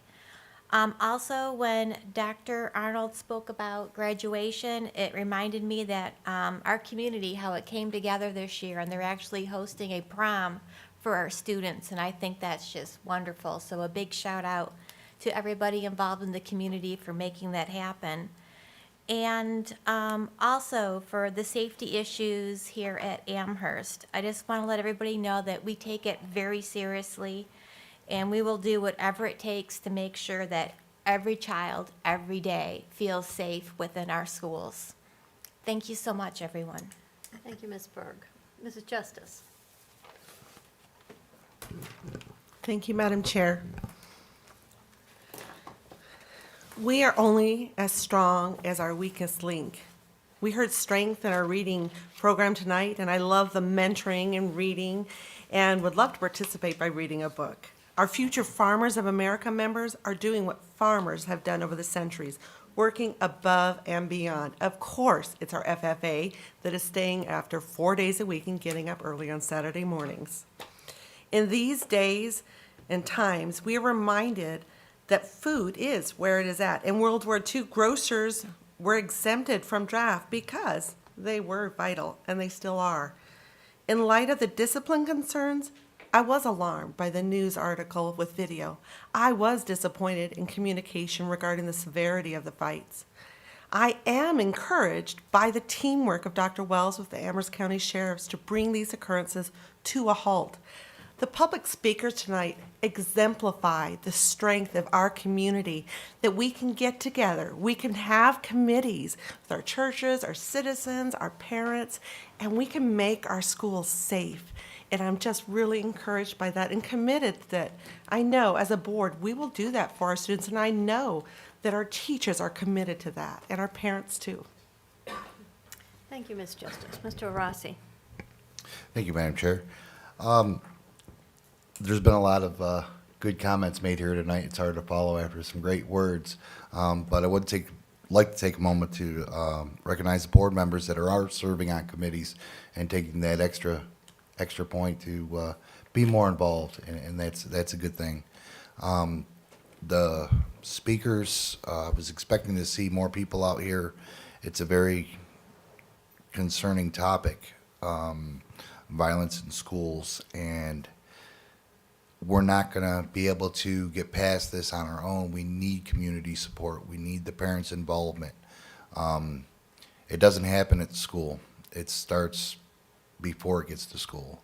It can carry over into the school, but it's up to the community to come together, come to us, talk to us, email us, give us your ideas on what we can do to make it better, because you have the insight, and we've got a little bit of student insight, but it's nice to see what's going on out inside the community.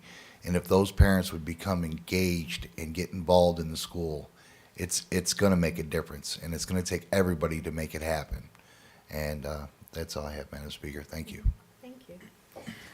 Well, just my last few comments. I heard the word engagement from quite a few people, from Dr. Arnold to Peter, to Mrs. Taylor. I heard the word engagement.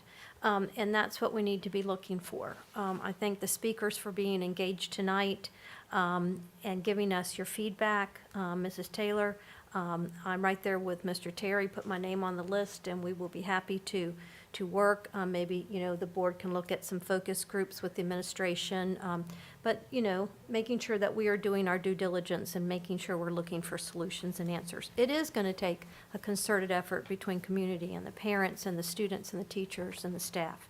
But we're all here and we're all committed, and we are dedicated, so we will make that happen. I also wanted to let instructional assistants know that I did pay attention to our last board meeting, even though I watched it from video, the comments that were there, and as well as those that are in the adaptive class. I just want to say thank you for the work that you guys do every day. I know it's difficult, and our children need you. I'm very excited about the engagement within our community and the Board of Supervisors on our projects with solar and our auditorium. Those are really good things to celebrate. We've got students involved in our plays. I also want to say thank you to Mrs. Reichert and congratulations. I was excited to see that. She's the teacher of my grandson this year, and I know she does a wonderful job.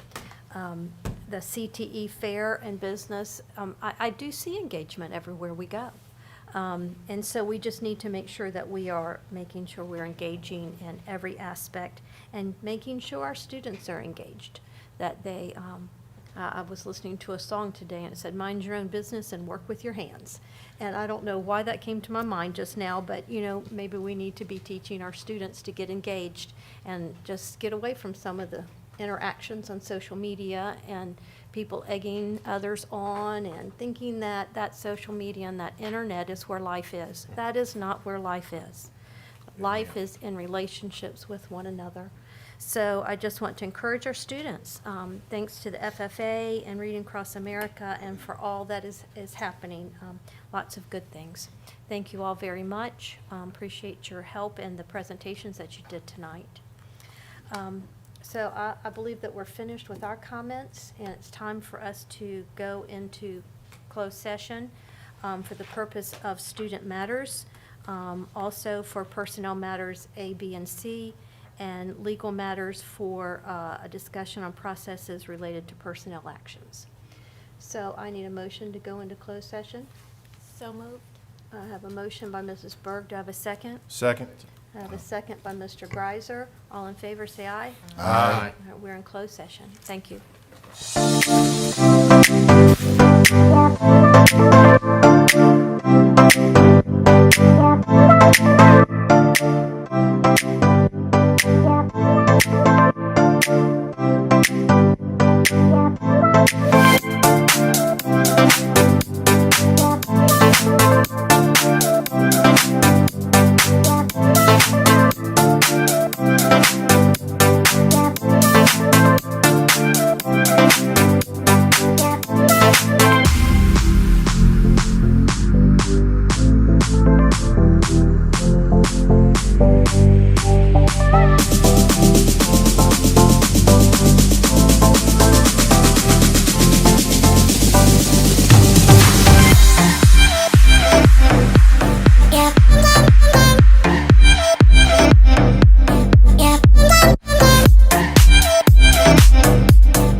Thank you.